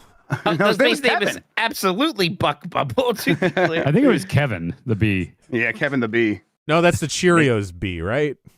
Right. What's that fucker's name? Bacalar. There's your Die Hard game right there. They put Oh, there's he an has a ad for the Die trilogy? Hard game right there. Yeah, No, but I they love didn't. But Die Hard trilogy. Die Hard But Trilogy those- 2 for this one actually. are the? I know, it doesn't follow. It doesn't follow the movie. You're still right. I know. No, Yeah. no, I'm saying because I never played that. I don't Diehard know. Trilogy had 1, 2, and 3, and it was 3 different genres. The first one was a third-person shooter. Second one was a light gun game that you could use the gun con for, and the third one is this insane, fucking violent, crazy taxi for Die Hard with a Vengeance. It's awesome. I love Die Hard. So, like in New York City, like the third one is movie. Yeah, and it's just it's vehicular manslaughter, like nonstop, like wiping chunky blood off the thing with like a bad Sam Jackson impersonator. And there's like it is a weird fucking game. I honestly, one of my favorite PS1 games is Die Hard Trilogy. Okay. They made a second one too called Viva Las Vegas that was set in Vegas and obviously not tied to the movies. Yeah, but Die Hard that's Trilogy, what this one is. That's my thing. Is like I didn't know Die Hard Trilogy 2 existed until like 5 years ago, and I had the first one and liked it a lot, and I still don't really understand what it is. It doesn't sound like it's the 3 different gameplay modes thing again. It's a totally different thing. Like I remember reading the reviews and being like, "This is not what I want." But there's also Die Hard Arcade, which is Dynamite Deca, Dynamite. That Cop, I remember. That was awesome. I remember that. A lot of like early QTE stuff, like pre-Shenmue QTE stuff. Yeah. All right. All right. Migsy's back and says, Dan, when will you bring back Jason to any of the Giant Bomb podcasts? It'd be cool if he part-timed in Giant Bomb, though. Bring A Striker onto something? I think so, yes. I'd love to. I'd love A Striker. I'd love to catch up with him. Yeah. He's awesome. Migsy says, Jan, do you have a hot dog code for us? A hot dog code? Gang. Just like we wouldn't shut up if the fiberless members of the team had fiber. If I could get you a coupon code for hot dogs, you would have known 12 years ago. All right? For hot dogs, though, those are basically free, aren't they? I mean, at Costco, right? The only other word out of my mouth that I say most frequently, other than the random bullshit, is just dog. Why don't I have a hot dog code? That's true. I had a Nathan's hot dog in Vegas, and it was the first time I've had one in a while, and still pretty good. That's good. Yeah, good hot dog. Yeah, that dog is. Zombie Porn says, the local news person here was talking about people taking breaks from their phones and calling it digital raw dogging. Is that weird to say on TV? What? Say that again. The local news person here was talking about people taking breaks from their phones and calling it digital raw dogging. Is that weird to say on TV? It doesn't even make sense. Digital raw dogging is not being on your involved phone with doesn't digital. need a term. No, that's the thing. What this is demonstrating is that the hellscape in which we all currently occupy dictates that everything must have a funny fucking phrase about it. You can't just put down your phone. It has to be digital raw dogging. Everything has to have a quip. I know it's bad. Yeah, but it may be. Well, Jan, careful there, buddy. Someone might accuse you of being old. No. Okay. No, because raw dogging means you're doing the thing without protection. So I know. using your phone without a condom. Break it down to me. I understand, and I share. You're the holding the raw frustration. circuits. Yeah, I share the frustration with everyone. It's like, oh my god, you sneezed without you're raw dogging sneezing. I get it. I understand what's happening. It's fucking dumb as hell. You know, it was kind of funny when we said raw dogging flights, right? That was kind of funny, but that was a good time. So far, this is so many steps removed now. But Mikey, what it is, everything is now is everyone trying to be the one to be the funniest about that thing. Yeah, this is how we get fucking Hope Core movies now. Exactly. I like Hope Core, everyone's because our society has valued virality in such a way that it forces everyone to just compete with language and vocabulary. Yeah. Man, I want to go home. Everybody. I am home. I'm home raw dogging. It's awesome. Likes for Mike. Please like this video and all other Giant Bomb videos. Yeah, that's right. Just load up the video tab. No tabby and touchy. Just scroll that bad boy. I think phone raw dogging is not using a case or having a screen protector. Yeah, sure. That's makes more exactly sense. right. Yeah. That makes more Keep it in your pocket. You're raw dogging your pixel. All right. Yeah. All right. I got a cover on my mic. People say I'm raw dogging my mic. No, this is a cover, brother. That's a cover, I'm baby. dogging. You got that? I got this. Don't break it now. We need Don't do them that. still. Don't do that. Don't do that. I was trying to pull this thing off. I guess it's stuck on there. SM7Bs with the condom off are horrifying to look at. You don't want to see it. Okay, just it's like a gaping mouth in there. It's so gross. It's so gross. One more here. Christian says, "Hey Grubb, thanks for the jokes." Yeah, I was a big fan of a certain kind of humor you were going out there for a bit. Those weren't jokes. Could be anything. I couldn't keep a straight face. Shit. Got one more here. J Titch says 1 like equals 1 mic. Oh shit, we don't want more. What? Okay, no more likes. That actually we got the one we need. Don't listen to Oh him. wait, more. I mean more. Give me We're more. mic maxing. We're mic. Yeah, this is mic core. That's right. He is the Ryback of the team. No. Like me more. No. Like me more. Yeah. Like me more. .com beast mode activated. All right, Mike. Is that it for YouTube super chats? It sure is. Fantastic. That brings us to the end of the show, gang. What do we got going on the rest of this week? Monday, or not Monday. Well, yes, Monday, Wednesday, Thursday, Friday. Game Mess mornings popping off, right, Grubb? Yes, we'll be back Wednesday, Thursday, Friday. Beautiful. Speaking about being back on Wednesday, before Dan heads to space, Sean and I are opening up to get your morning workout. Get in where you fit in. Poke Monday Night Combat rolls right after Game S Mornings, straight into space, because Dan Reichert, the lightning round continues. God, I forgot. And then there's a whole fucking rocket skate maze. Yes. Don't worry, you have to Looking forward to play this. that hard video game for like 40 minutes before you get to that part that you need to learn. Yep. That's fun for everyone. Yes, that's great. He's going to really push this whole like, well, it's just bad content, so we should just skip it now thing. And everybody's still having a good time, Dan. And I want to be clear, you have not played as much of this game yet as I had to play a Virtuoso. All right. I hope people like those 30 minutes for the summer. The Virtuoso Well, you better line. get good. You better get good, buddy. No promises on that. I heard on like a show somewhere that someone said it was like a post-game interview. Oh, it was Tournament Champions, and they asked him, one of the cooks, hey, how'd you feel after that battle? And then they had said like, man, I'm just a bundle of nerves. And then I looked at no one else in the room. Yeah. And then I pointed at my monitor. I'm like, he's referencing Virtuoso. He's doing it. Only to realize, no, that's just our unique bubble. Yeah. Oh, that's a good point. Rich in the chat says Danish chief content officer should be able to pull the plug on a season of Blight Club. Yeah, if it's not entertaining. I Oh, guess that'd go over real well. Could I do bet that'd be great. Speaking about great, we have a great guest lined up for the voicemail dump truck. This sorry to Thursday. interrupt. WB, I'm legit getting sick of that game. Wouldn't be mad if Dan chickened out and quit. Wow, jeez, look at all this. People Wow. say that about every Blight Club game because they're bad games. People are clamoring for the end of this. Wow, It's one or weird. two. Huh. It's one or two Wow. clamors here, because we have Mike Minotti. Please introduce our special guest for this Thursday. We have brought him to you. Ladies and gentlemen, we got him. My strategy of just screaming, bring me Matt McMuscles on content has finally worked out. Matt McMuscles is going to be joining us for the dump trunk. I have never seen a fella more excited to dump in my life, everybody.